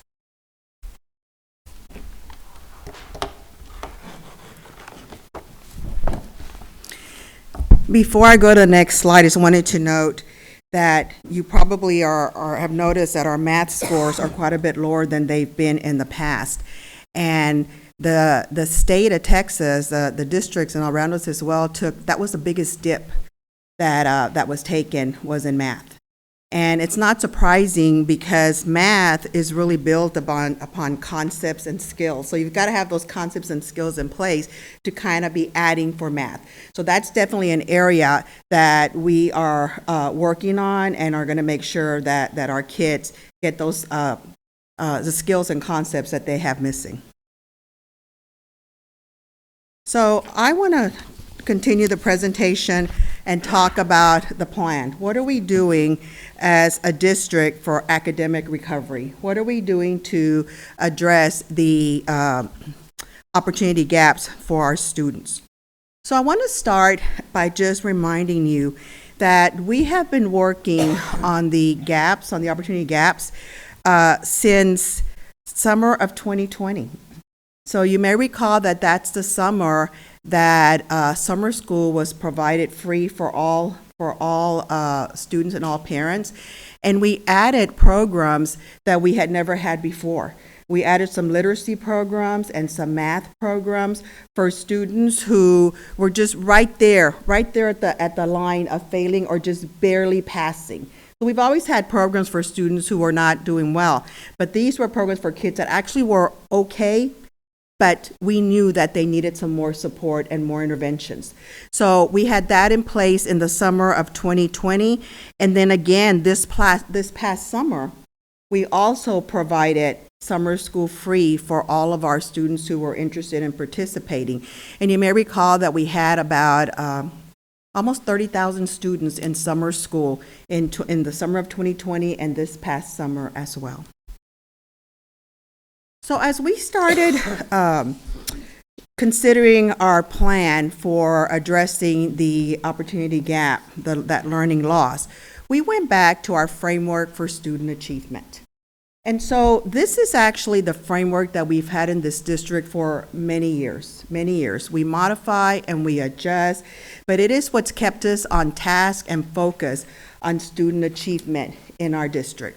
And it's that common curriculum, common planning, and common assessment. So we went back and evaluated and reviewed each of these components and made sure that we were making the adjustments that were going to be needed to address the learning loss that our students had suffered as a result of the pandemic. So I'm going to start with the curriculum. So research says that the curriculum is one of the most powerful things that will make a change in student achievement and in addressing the learning loss. One of the most powerful aspects that will make this change. And so we went to look at our curriculum. So the first thing that we did is, and we do it this every year actually, we reviewed our current curriculum. Are we meeting the standards? Are we meeting the text that we are required to teach by law? And are we addressing the deficiencies that we are seeing with our data? That's the first thing that we do every year with our curriculum, and that was no different this year. But within our curriculum, we did go in there and we made sure to embed critical standards from the previous grade to make sure that our students were closing that gap. And so with our curriculum, we're able to teach. If we have a student in 5th grade, for example, and they were in 4th grade last year, we can't just stick to 4th grade that they missed because they've got to learn the 5th grade text as well. So we made sure that we've got that 5th grade text, that curriculum built there, but we are weaving in those standards from 4th grade as well that our students missed and are needing to be successful. So that's called scaffolding. Those are those scaffolding skills.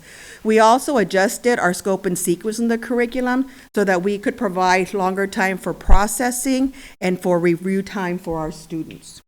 And then we went in there and we enhanced opportunities for those best practices. So small group instruction and collaboration and classroom discourse. We have most of our kids back now. So kids working together and learning from each other, that peer communication that's so important for our students. And we enhanced the learning and student engagement within the curriculum as well. And then technology integration. We wanted to make sure that technology was embedded into the curriculum, not that it was an add-on. And so with our one-to-one Chromebooks that we have there, that was very, very important for us, for our students. Now, we build our own curriculum. We don't buy a curriculum, and we don't use just a standard curriculum. We use curriculum resources, and from there, we build our curriculum for Cypher. And we call it our common curriculum, but it's really our standard curriculum, and then our teachers take that curriculum, and they made adjustments and modifications to differentiate and meet the needs of their students in their classroom. So the second component of our framework for student achievement is that common planning, and right along with it is building capacity for our teachers. Building capacity to make sure that we have quality first-time instruction happening in those classrooms. And so we've had different opportunities for our teachers to build that capacity. This summer we started with a digital learning conference, and I mentioned our one-to-one initiative. That was a big focus. How do you use technology in the classroom? How do you use those Chromebooks? We wanted to make sure that we're not having kids just sit in front of the computer the whole time, but there's a purpose for the technology. But there certainly is that face-to-face and instruction, live instruction from the teachers as well. So that was the focus for that one. Oops, sorry. Let me go back one. There we go. And then we also had a new teacher literacy academy. That was for brand new teachers in the primary grades and in the elementary grades. And that was an opportunity for the teachers to learn our curriculum, to teach them so that they understood how they can scaffold the previous skills and be able to provide those supports and identify those skills that our students had that learning loss in, and move forward with that. So we had that as well. And then we had our August professional development. And that professional development was specific to the teaching assignment, and teachers received training on identifying skill gaps and how to weave that targeted instruction into that current year's content. We also have just-in-time professional development for our teachers. So that goes on all year long. And this is providing them the opportunity to prepare for upcoming units in the curriculum. So there's time to create resources and activities and differentiate for kids, and then take that right back into the classroom the next day. That's why they're called just-in-time professional development. And that is scattered among the school year for our teachers. And then one thing that we also added this year was closing the Gaps Teacher Academy. We're actually using some of our ESSER funds with that. And so we've got academies for math, reading, and science for our teachers, specifically geared at strategies that are aimed at addressing the learning loss of our students.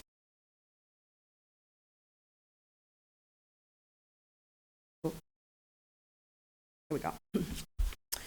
So common planning is a standard in our district.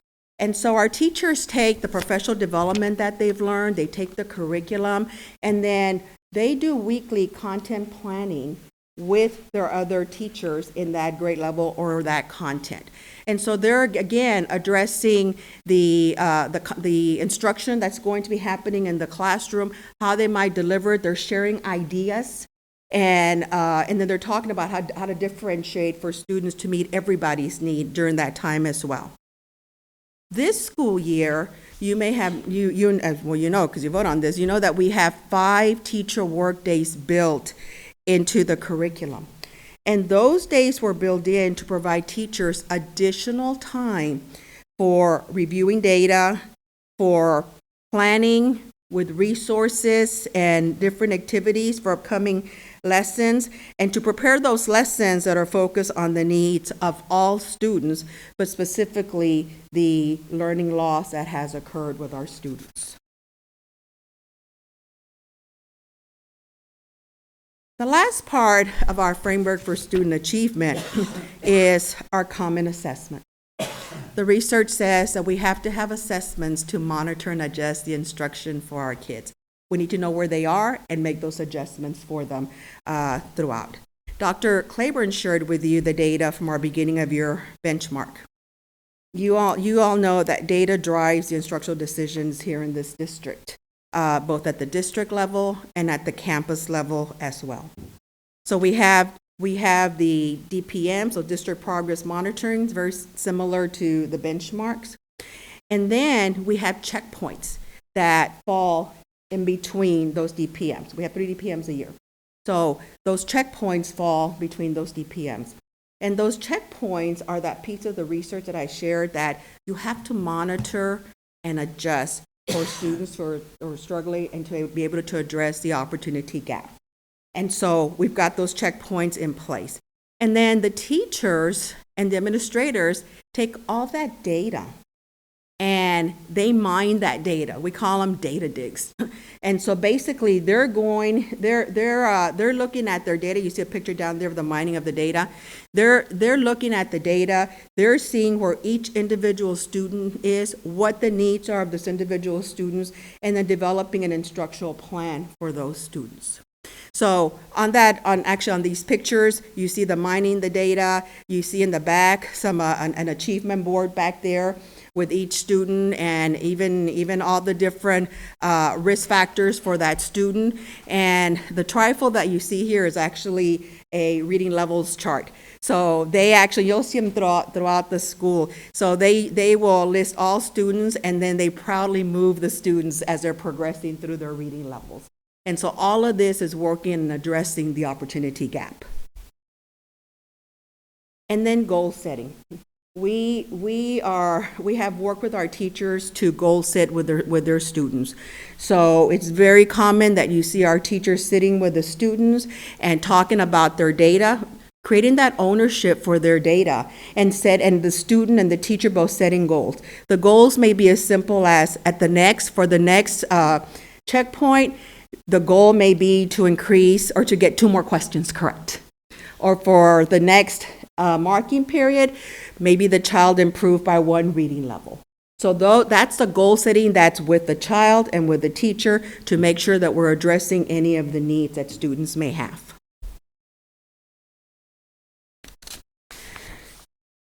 Now, in addition to the personalized instruction that teachers provide in the classroom, we also have some district-wide initiatives happening at all of our schools.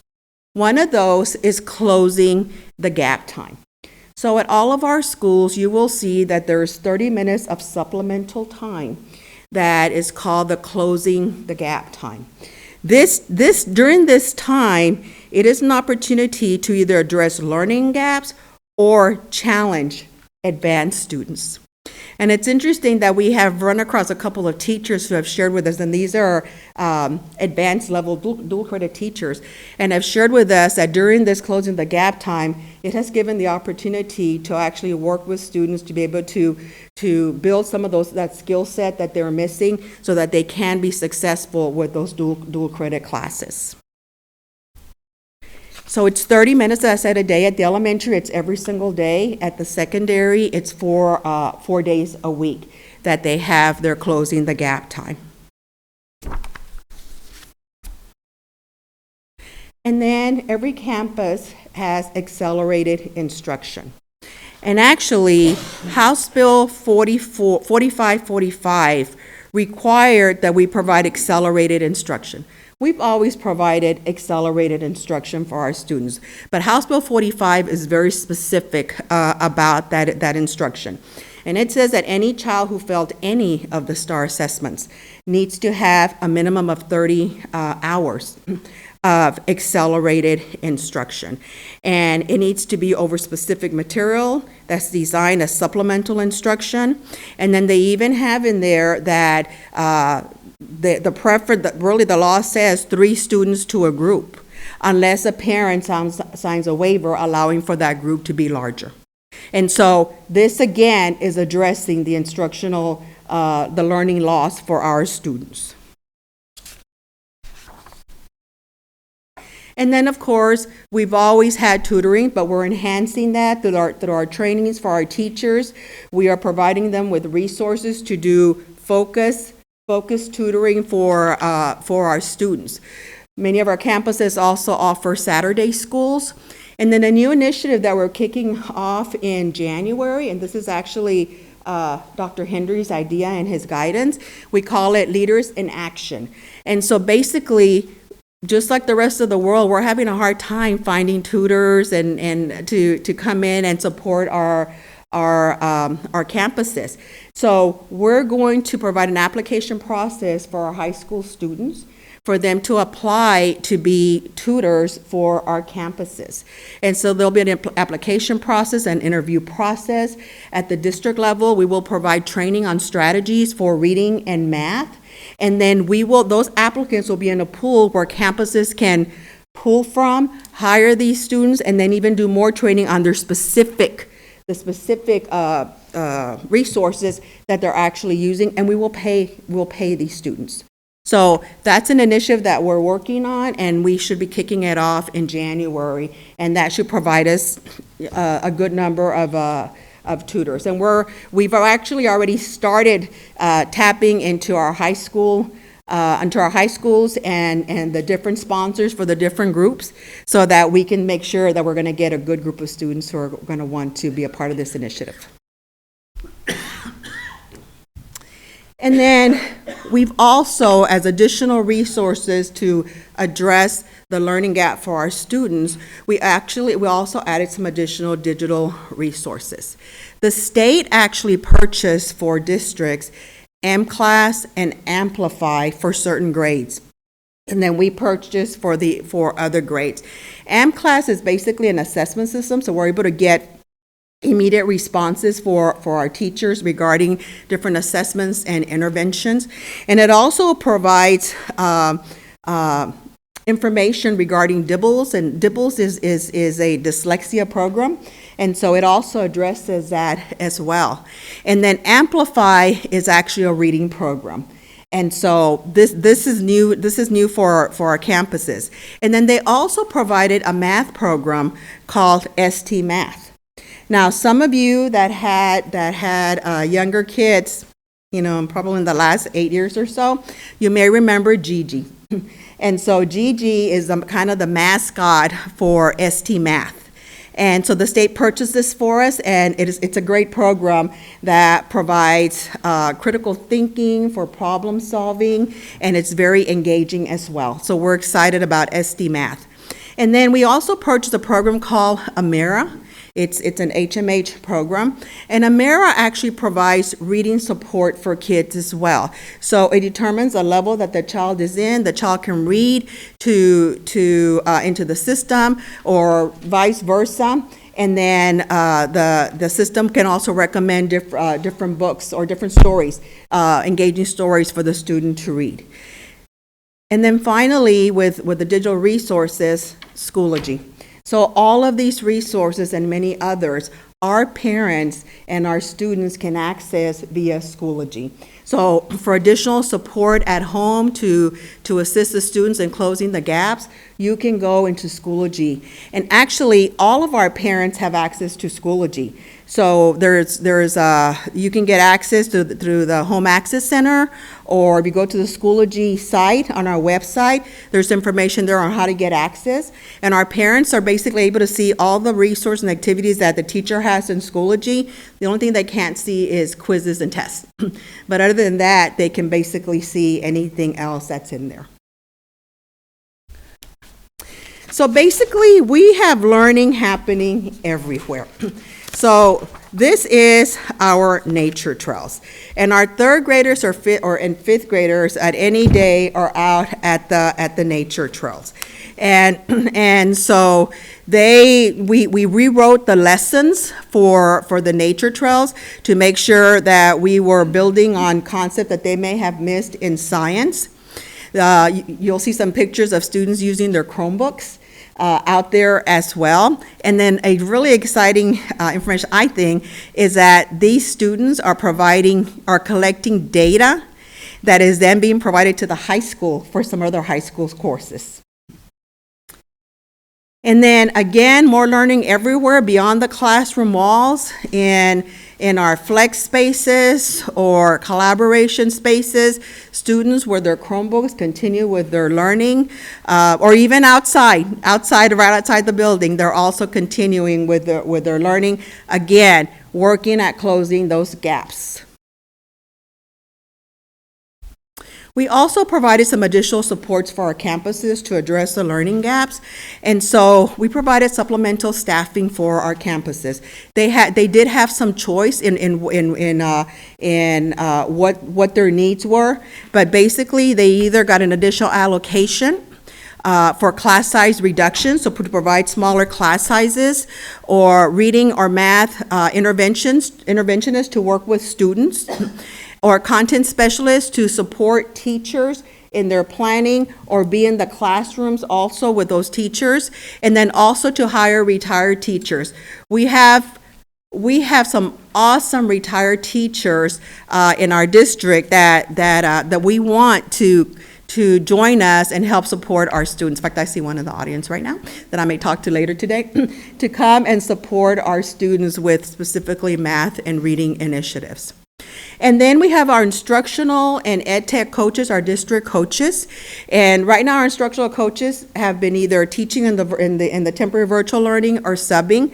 But in January, they will be back out at campuses, planning with our groups, with our grade level teams, and then also supporting in the classroom with personalized coaching for our teachers, and then also supporting students with their learning. Now, many of you know that we have had the monitor school process in place for several years now.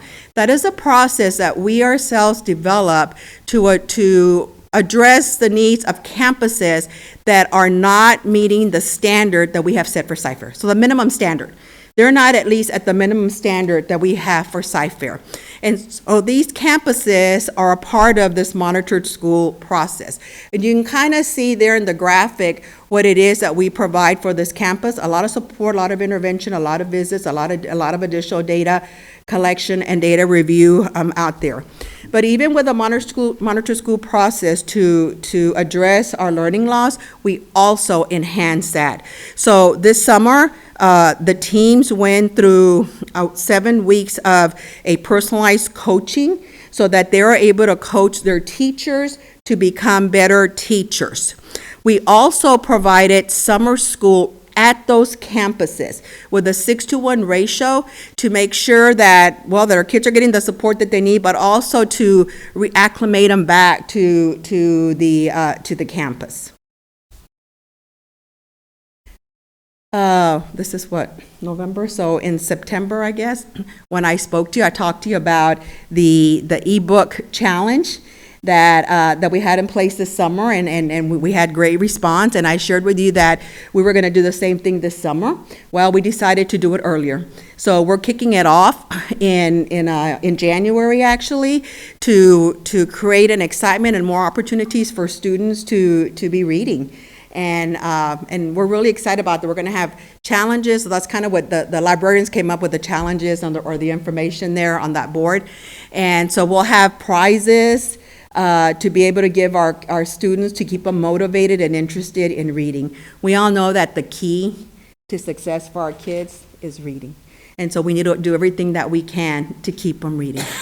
And so I'd like to end our presentation with one of our younger e-readers. Hi, Alyssa. Hello.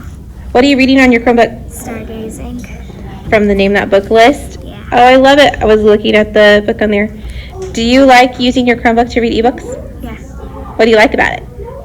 I like that you can bring it anywhere and you can connect and where you can also have it your headphones on and they can read it to you. That's awesome. Have you read a lot of books on your Chromebook? Mm-hmm. What are some of your favorites? The One and Only Bob and Stay. All right, thanks for visiting with me. So that concludes our presentation on the data and our district and campus plans for closing the achievement gap. And I really need to give credit to our campuses because they take all this information, all this data, all of the resources, and do a great job of supporting their teachers and monitoring that great instruction is happening in the classroom. I am happy to answer any questions that you may have. Thank you, Dr. Macias. Ms. Heineman, do you have anything? Dr. Ogletree? Thank you, Dr. Macias, for the report. I just want to go over a few things in this report. The initial data that you revealed, it breaks down whether it's in reading or math, it breaks down all, then African American, Hispanic, white, and then economic.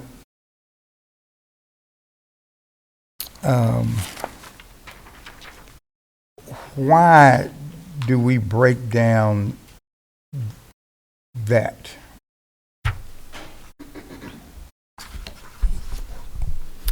Dr. Ogletree, we want to make sure that all kids are being successful.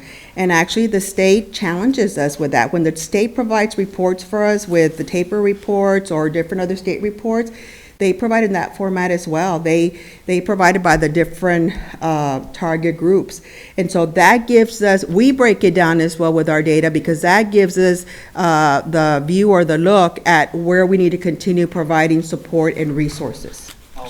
Also, Dr. Ogletree, just to add to that, at the federal and the state level, if we don't meet certain goals in each of the different subgroups, we could be considered a failing district. Okay. That's correct. Thank you, and that's the point. There's been this argument that we shouldn't be breaking all these groups down and just treat students as students and just and leave it like that, but this is required by the state as well as federal government. Yes, sir. Now, we bought 117,000, or was it 116,000 Chromebooks, right? Okay.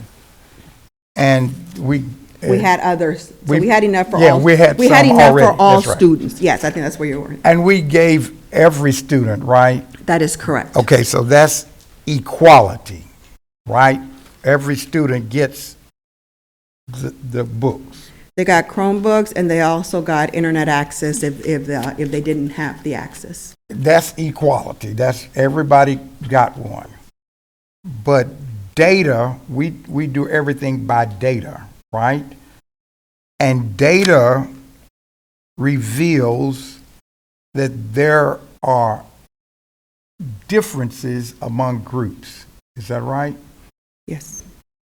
And differences that need to be addressed if we want to educate them, right? That is correct. We don't pretend like every group and every student is the same. Would it be fair to say that data reveals inequities? Data reveals that we have student groups that are performing at a much lower level than other students.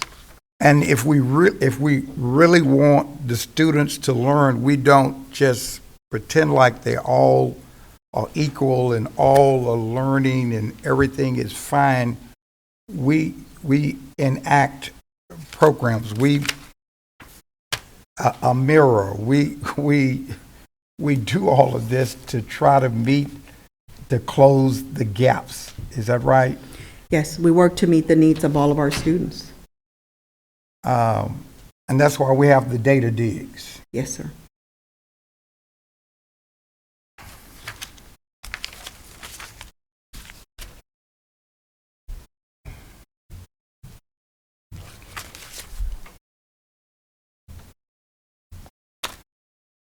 Does data also reveal that every school campus is different?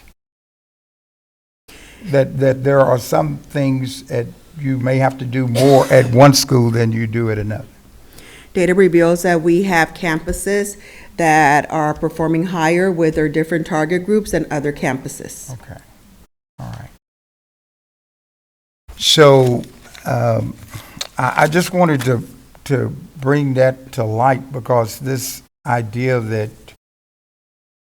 equity is wrong, just equality, just give everybody a Chromebook and let everybody come to class, everyone have a teacher, that's going to do it, and it's not going to do it. Thank you. Ms. Heineman? Thank you for the very thorough report, Dr. Macias. My only comment is, looking at the data, the concern about the learning, whether it's loss or learning delay, the numbers are very concerning. I think I need to remind myself and others that we talked about with the pandemic that it would be a 2 to 3 year recovery cycle, that this wasn't something that we could close those gaps so quickly. There were gaps that existed before, but now we're seeing there's gaps across all of our student populations. So while the numbers are very concerning, I think we need to remember that this is a marathon, not a sprint, and it is going to take additional resources and efforts to help our kiddos get where they need to be so they can continue to move forward. So that's just to touch on that also, Ms. Heineman, is I think we were a little surprised when this all started that the students that actually did not return to in-person learning were primarily lower socioeconomic kids and a higher percentage of minority children. So our gap got greater because we know that the best learning tool is a professional teacher. So, yeah, it's going to take a couple of 3 years, but Cypher ISD has a history of closing the gaps quicker than anyone. So I'm optimistic. That's all. Mr. Ryan, you got anything? No? Ms. Blacksher? Dr. Macias, when we're talking about the different breakdown of groups, where do our students with learning disabilities fall into this? Are they just mainstreamed into those numbers? I mean, they learn obviously in different ways and at different levels. So how are we following how our students with learning disabilities are measuring? So we have that data broken out as well. Ms. Blacksher, we always break out all the data everywhere we can. We break it down by our special needs students. We break it down by our English language learners. Tonight, we shared the report with the groups that we typically share with you. But I can certainly provide you with the information on our special needs students. They also, there's certainly a concern there as well. We had many of them that were also learning remotely and were not doing well. I would like to see those numbers. Yes, we can provide you that. Mr. Jackson? Thank you for the report. Good information. Information and data is always good, whether we like the results or not. This is our internal audit, as it were. So, you know, I always enjoy that. I always look at the delta. Clearly, it's inappropriate to compare to last year other than just an abstract. But I look at the deltas between us and the state because both population sizes are very large. It indicates on here that for each major subpop group that we are required to look at by the state and the feds, we outperform the state. Is my reading of that correct? That is correct. So if we look at the delta of the outperformance, in some of these, it actually looks like the delta of the outperformance is larger than it has been in the past. Have you all done that analysis or comparison? So we did look at history, past history. One of the things that we've been looking at is the 2018 data, because that was the last year when we really had an accountability system where all kids took the STAR test. And so we've used that measure. You may recall that year the district actually earned a 92 in the raw number. And so that pinpoint, that data point is actually what we've been working with our campuses since last year. We want to get back, Dr. Claiborne says, back to whole. That's what we've been working at to get us back to whole, back to when our students were performing where we earned a 92% rate.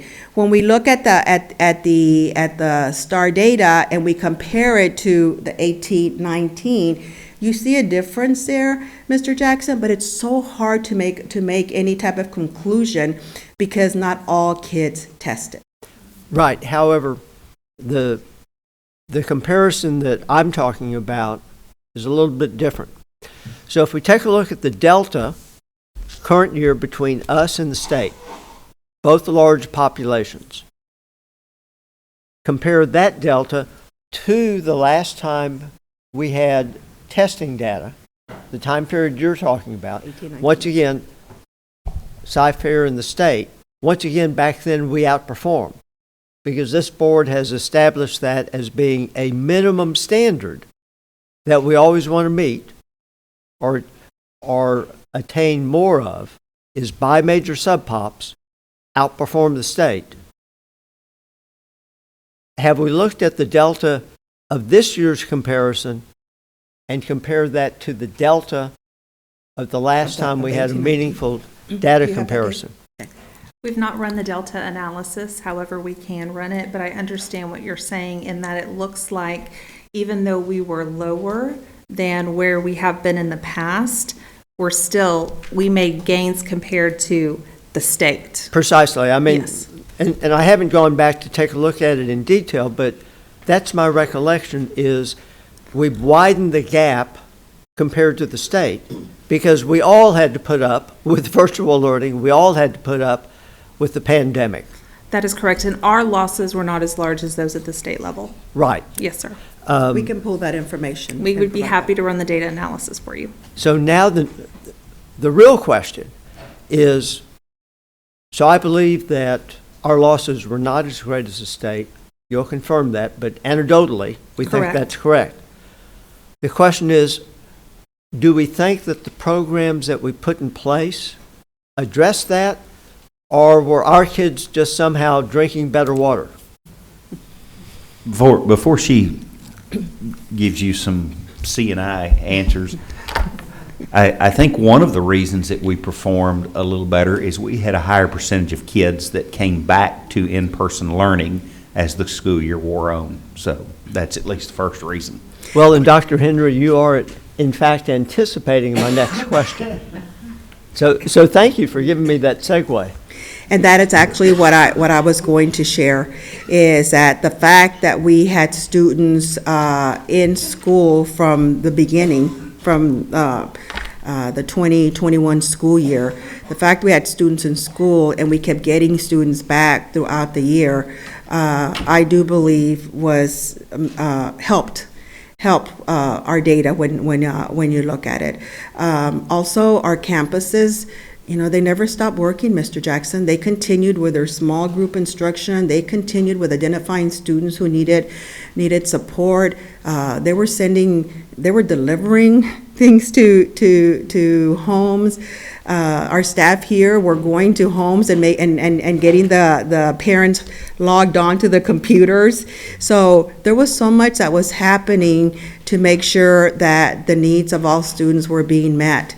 And but we didn't stop providing the supports and the systems. There was still tutoring that was happening, both virtually and face to face. And so I think that all of those pieces that we're known for in Cypher, those continued to the best that we could. And I think that the data reflects that. Obviously, I'm not accustomed to sharing this type of data with you. It's difficult for me to share this type of data with you, but I can assure you that, and I have the campus's support with this, that we are moving forward. And we're going to close that gap as soon as we can, and we continue monitoring and adjusting to meet the needs of our students. One anecdotal observation that I made when I toured the campuses, clearly our Title I schools had a lower in-class participation rate. When I visited our campuses toward the end of the year, our affluent schools were almost back at full participation, in-school participation. I mentioned to the principals then, and I'll mention it now on camera, I think it's a tribute to our principals that they were able to have a larger in-class participation rate than the state. They built that trust with the parents. The parents became comfortable permitting their children to come back to school despite a very real pandemic and a very real virus. So That's correct. So merely the fact that the data reflects that we widen the gap with the state is not by happenstance. Y'all work to deliver it. Now, the next question, and the commissioner, none of my questions are original, right? I steal from everybody. So this is the question the commissioner came up with. Will we be able to compare our virtual kids versus the state virtual kids and our in-class kids versus the state in-class kids? Is it possible to capture that data? Yes, we actually, as part of our looking at the data with the DPMs, We actually pull data on our virtual learners and our face-to-face students. But have we been able to compare that to the state virtual? No, we have not, but that is something that we could do. Yes. We're currently waiting on the state to provide us a list of our individual students that are currently in Cyfair and their learning location last year. Now, whether or not they're going to release the state data, I can't say to that, but we are waiting for them to provide us with our data for kids that we had and kids that are new this year. And then, of course, we will work to get the state data as well. And that data will be for students who were in a virtual remote setting for 50% of their instructional time. It's not going to be all kids. It's going to be those that were, I don't believe it's going to be all kids. I believe it's going to be those that were that's what they've shared with us, 50% of their instructional year was in a virtual setting. And I asked that question at a TASB seminar I was at and received much the same answer. We really can't move forth until we have data from the state to be able to move forth. So that covers the virtual versus in person. I know that math scores were lower. I don't see that the delta gaps were lower. This district is the anomaly in that we have a higher participation rate, but also a higher achievement rate, which should not happen, particularly in math, particularly in algebra. Now, this presentation, you aggregated the data. Does that anomaly, did it still happen again this year for the algebra kids? And for the viewing audience, the reason why it's an anomaly is we have a higher percentage, significantly higher percentage of our 8th graders taking algebra than the state, and they still managed to outperform, which all kinds of large number testing says does not happen. But did it break down because of virtual learning and the pandemic? I think we have that data with us, yes. The data I have are for our Algebra 1 students, all testers, so that would include middle school and high school Algebra 1 testers. Our students were at 86% passing. So while it's not our usual high 90s, it was still in the 80s. And how did the state do? And the state, I apologize, I do not have the state data for Algebra 1 before me. So would you pull that for me? Yes, sir. I'm sure the answer will be what we expect it to be, but we have to ask the question to make that comparison. Even though it's a pandemic year, we all suffered through the pandemic. Thank you for preparing the schedule for us, comparing us to other districts. That's something that John and I asked for y'all to do many years ago, and I'm glad that it's back. I note that in the comparison, there is one school district that has higher scores than we do. No surprise.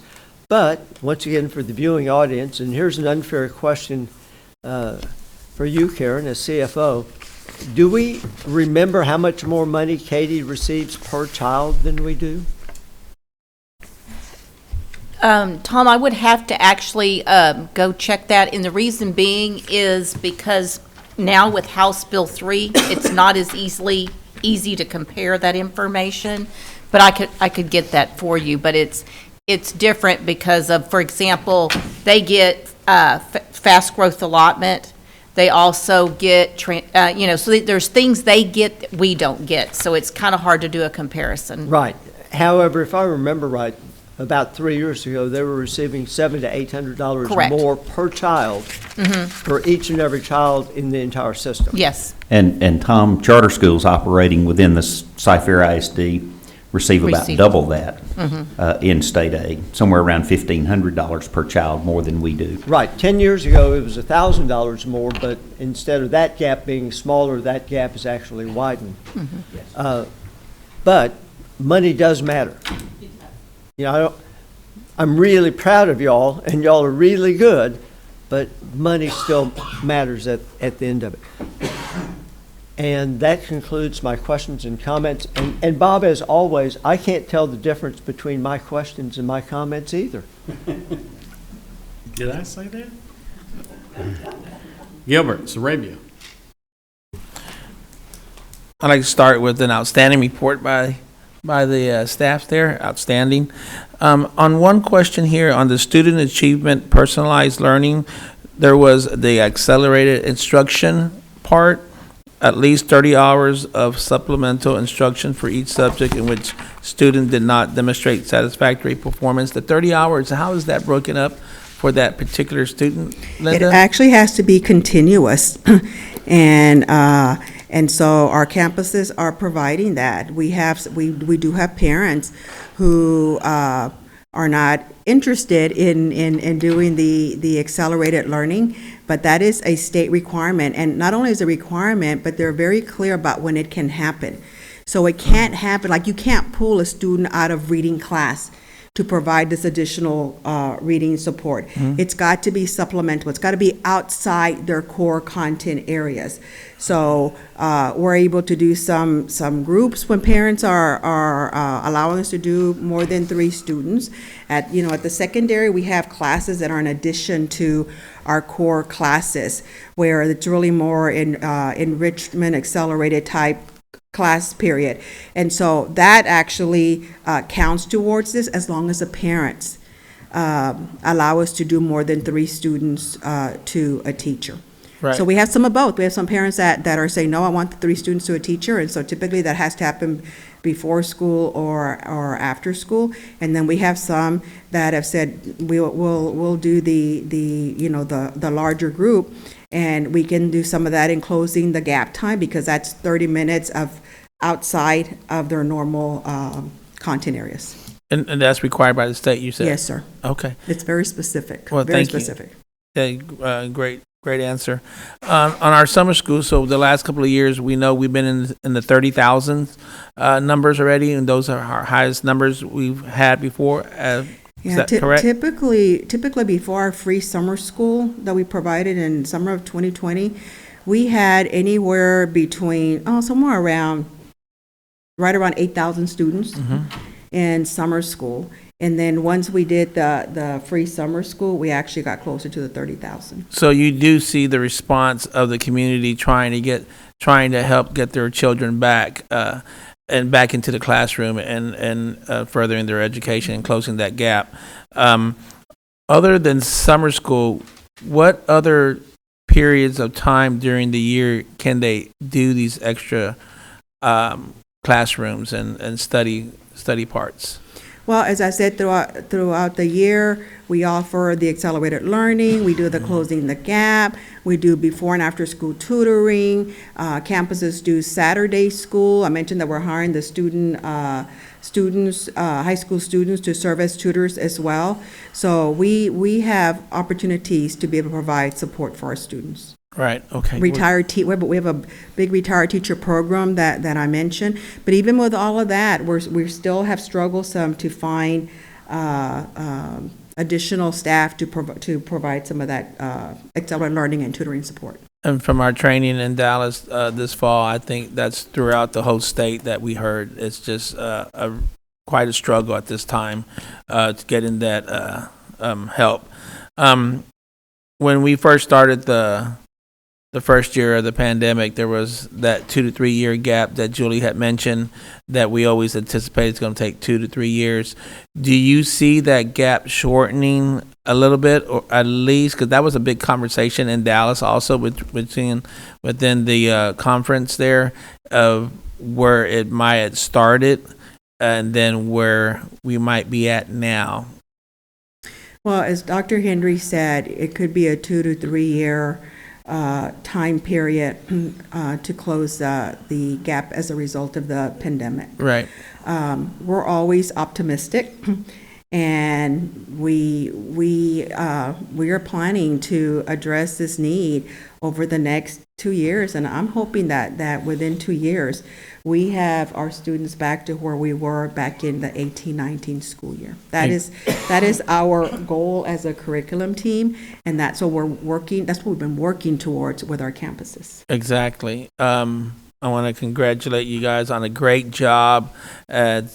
Anything the board can always do to absolutely assist in your job, we're always going to be here, and a great way to use those ESSER funds that you're using and stuff. I know you were itching to get into it and stuff for a while, so it's nice to see that the fruition of it all come to a head and everything else, though.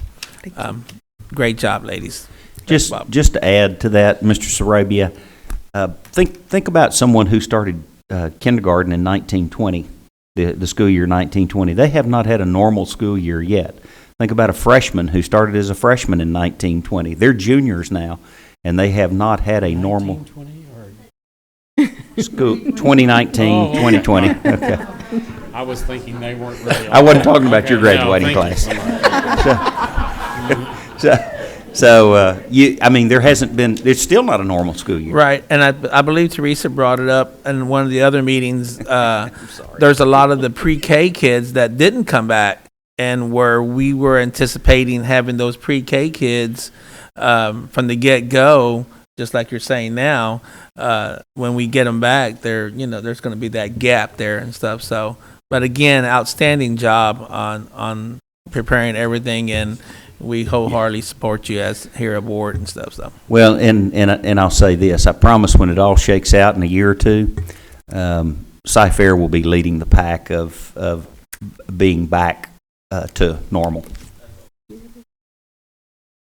Thank you, Gilbert. And just to piggyback on what Gilbert, because that was my one question, was the 30 hours of supplemental instruction. Where do we get the teachers from that do that?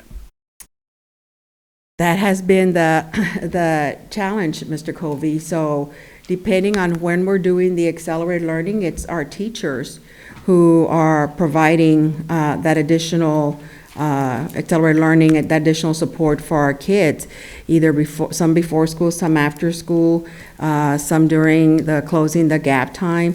That's where we're using our retired teachers. That's where we're gonna, since we can't find more, Dr. Henry's idea was, and then let's grow our own here.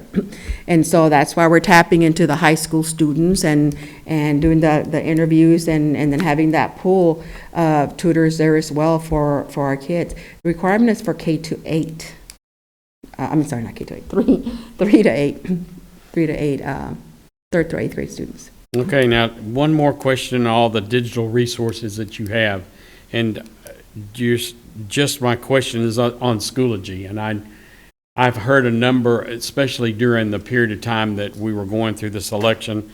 I heard a lot of people say they didn't understand Schoology, and yet do we offer parents help in understanding Schoology so they can help their own kids? Absolutely. On our website, we have a number of videos that guide you through every aspect of Schoology that parents can watch and go through. But also, if they will ask at the campus level, they will also help them with that. Or if they call us here, we will also help and guide them through that. Okay, that's what I thought. I appreciate the report. And one final thing, and you probably don't have this, but did we see any of our charter schools coming back into public ed this year? I know at one time we used to see them right around testing because charter schools like to get rid of kids they don't think are going to test well, so they send them back to public schools. So did we see any of that? We did see some that I heard about, but I don't have a number for you. I would have to go back and ask Dr. Stewart to help me pull that number, but I did hear of some. We welcome everybody. I know. Whenever you want to come back. We want everybody here in Cy-Fair. I know. I appreciate it. Thank y'all very much for a great report. Just always know that y'all are working for the betterment of all of our kids. Thank you. A final question. And we're going to know whether it's a question or a statement on this. Okay. If I We're don't just know gonna the go with it. difference, We're gonna right? go with it, okay. Just kind of go with the flow. Okay. Linda, you've been talking about curriculum, adding curriculum, software, that sort of thing. How much of your curriculum focuses on no place for hate? Zero. Why? We- Wait. Why? Zero. Why is that? Well, we do not, our curriculum instruction department does not use No Place for Hate as a resource for curriculum. It's not part of the curriculum it's not part of the resource or curriculum that we use to build our curriculum. The activities that were used were not facilitated from our department. Dr. Stewart can give you more information on that through student services, but it's not through curriculum and instruction. We do not use No Place for Hate as a resource. So is that because your curriculum is TEKS-based? Yes, sir. Our curriculum is completely based on the standards. Thank you. May I add one more thing, Mr. Covey? Yes, ma'am. This year with our principals, we talked about meeting the challenge, getting all of our kids back on track like they were back in 1819. And so they did, and so they all received this pin that says challenge accepted. And so we have accepted the challenge to do whatever we need to do to meet the needs of all of our students and get everyone back on track. Thank y'all very much. Appreciate it. Now we're moving on to action. I'm sorry, is there something else? Did you say? Okay, I'm sorry. The board will consider approving the minutes of the October 11th, 2021 regular board meeting. The following non-consensus action items were moved to consent during the board work session on Thursday, November 4th, 2021. The board will consider approving the district's 2021 comprehensive annual financial report and the single audit report, and accept the auditor's report on the district's general purpose financial statements and the single audit for the fiscal year ended June 30th, 2021. 11B, the board will consider approving the budget amendments for the period of July 1st, 2021 through September 30th, 2021. 11C, the board will consider approving on second reading additions, revisions, or deletions to district policies. 11C1, DEC local, compensation and benefits, leaves and absences, revise. 11C2, FFAC local, wellness and health services, medical treatment, a revise. 11D, the board will consider approving a resolution pursuant to the Education Code 29.9091 to operate a local remote learning program in accordance with the statutory requirements. 11E, the board will consider approving the memorandum of understanding between Cypress-Fairbanks ISD and William Marsh Rice University regarding the Houston Education Research Consortium. 11F, the board will consider approving the shared service agreement between Cypress-Fairbanks ISD and the Methodist Health Centers, DBA, Houston Methodist Willowbrook. 11G, the board will consider awarding bids and contracts and are authorizing purchase orders as recommended in the posted agenda item. 11G1, marketing services, request for proposal. 11G3, Zonar annual service agreement. 11H, the board will consider approving the renewal affiliation agreement with Lone Star College to fulfill the curriculum requirements in collegiate registered nurse, RN, and licensed vocational nurse, LVN programs through clinical placements. If any board member wishes to remove one or more of these items for further discussion, please do so at this time. And if not, I'll entertain a motion to approve the consent items as recommended and are amended. Mr. President, I move that we approve the consent items as recommended and or amended. Thank you, Mr. Ryan. May I have a second? I second. Thank you, Ms. Heineman. Any questions or concerns? Mr. President? Yes, sir. On 11C2, we heard from the community. My reading of this, I don't see the community concern, but do we have somebody who can talk to this? So 11.C.2, FFAC local, wellness and health services, medical treatment, revised. In particular, the language that says, and reflect that the district shall seek appropriate emergency care for a student as required or deemed necessary. Mr. Jackson, I can give you a little information about this, and then if there's anything in addition that Ms. Sims wants to share, she definitely is welcome to do so. First and foremost, this is Texas Association of School Boards recommendation that based on the guidance from the Texas Department of State Health Services, and there really are 4 areas that you touched on one of those, and I'll just mention that based on what you shared, we do require and will continue to require parental consent for the administration of all medications. So, wait, so let me stop you there. Say that again. We require and will continue to require parental consent for the administration of all medications.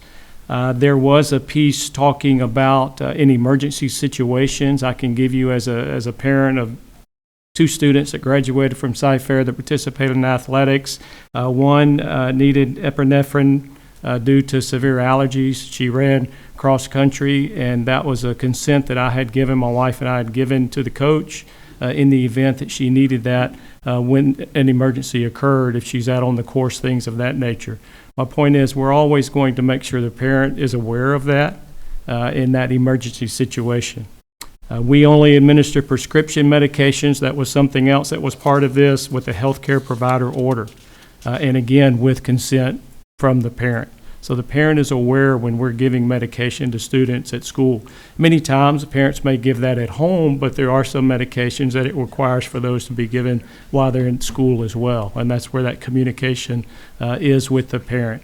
The only time we're ever going to give medication is an example that I shared with my own child where that did occur. We're not going to expect a call from the coach in that emergency because we've already given that permission to give that in emergency situation. And this has been the regulations for some time, I believe, right? When I visited with our Director of Health Services, Ms. Gordon, there was not a major change here with the practices and the procedures that we had in place, correct? I know when I was a band dad, one of the trips I was on, we were at the Tomball Parade, and we had a student who was type 1 diabetic, and he collapsed. And happily, the permission slip was there in hand, as was the injection that needed to be made, and we had somebody who was authorized to take care of that, and the child's life was literally saved. But once again, there was a signed permission slip, and that was in the box on the bus. So continue. I don't know. So one of the concerns I heard expressed was that vaccinations would be given either with or without parental. Do we give vaccinations on campuses? This is not part of this particular revision. I think what we have mentioned is regard to vaccinations is that it was brought up for high schools they were offered at our high school campuses, but parent permission is needed for that.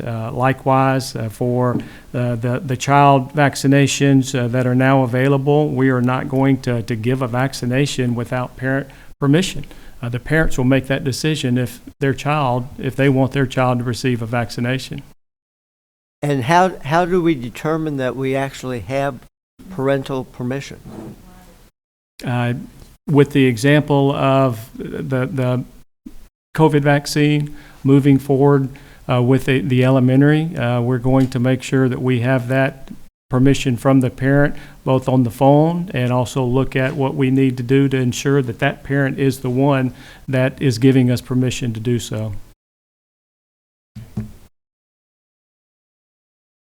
So Bob, I don't have a problem with this, but can we pull this out and postpone that to the next meeting?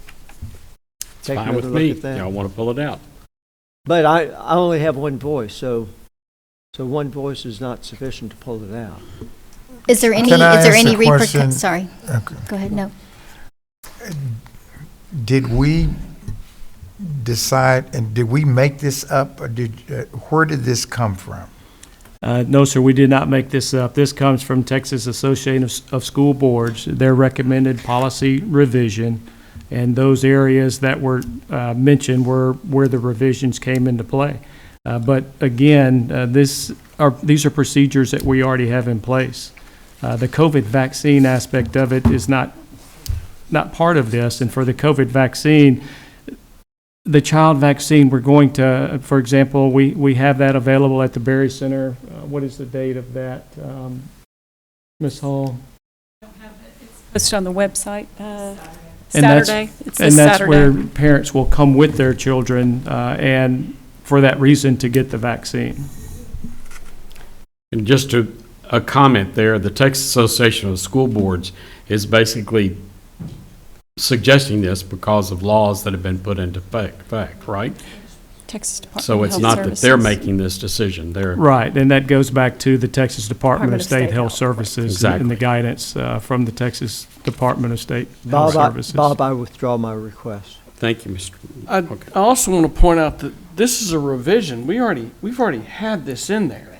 Correct. This is strictly revision on the wording within there, probably to address the pandemic and other things. It's not something brand new That that's we've been thrown to created. the public. And the fact that I'm glad someone spoke, but what they spoke in regard to, they were uninformed about when this has been on the books for a number of years.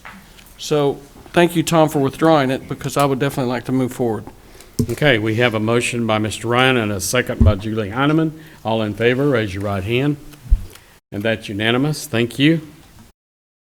The following non-consent action items remained on non-consent and were presented in closed session at a board work session on Thursday, November the 4th, 2021. The board will consider a Level 3 discipline appeal of a Level 2 Cy Creek High School decision made by the Discipline Review Committee. This item may be discussed in closed session pursuant Section 551.071 and 551.082. The appeal hearing was handled on Thursday evening. May I have a motion to uphold, rescind, or amend the decision made at the Level 2 hearing? Mr. President, I move that the board uphold the decision made at Level 2. Thank you, Mr. Ryan. May I have a second? Second. Who did that? Oh, thank you, Ms. Jackson. Do we have any comments? Mr. Covey, I just want to point out that I wasn't present here Thursday night. I did watch the board meeting online, so therefore I voted on the earlier items, but since I wasn't present and did not go into closed session, I will be abstaining from voting on these last two items. Thank you very much, and I'm going to do the same thing. So the two of us were not here Thursday. Therefore, we have a motion and a second. All in favor, raise your right hand. We have 5 for and 2 abstaining. 11J, the board consider a Level 3 discipline appeal of a Level 2 Rowe Middle School decision made by the Discipline Review Committee. This item may be discussed in closed session pursuant to Section 551.071 and 551.082. The appeal hearing was handled on Thursday evening. May I have a motion to uphold, rescind, or amend the decision made at the Level 2 hearing? Mr. President, I move that the board uphold the decision made at Level 2. Thank you, Mr. Jackson. May I have a second? Second. Thank you, Gilbert. All right, any questions or concerns?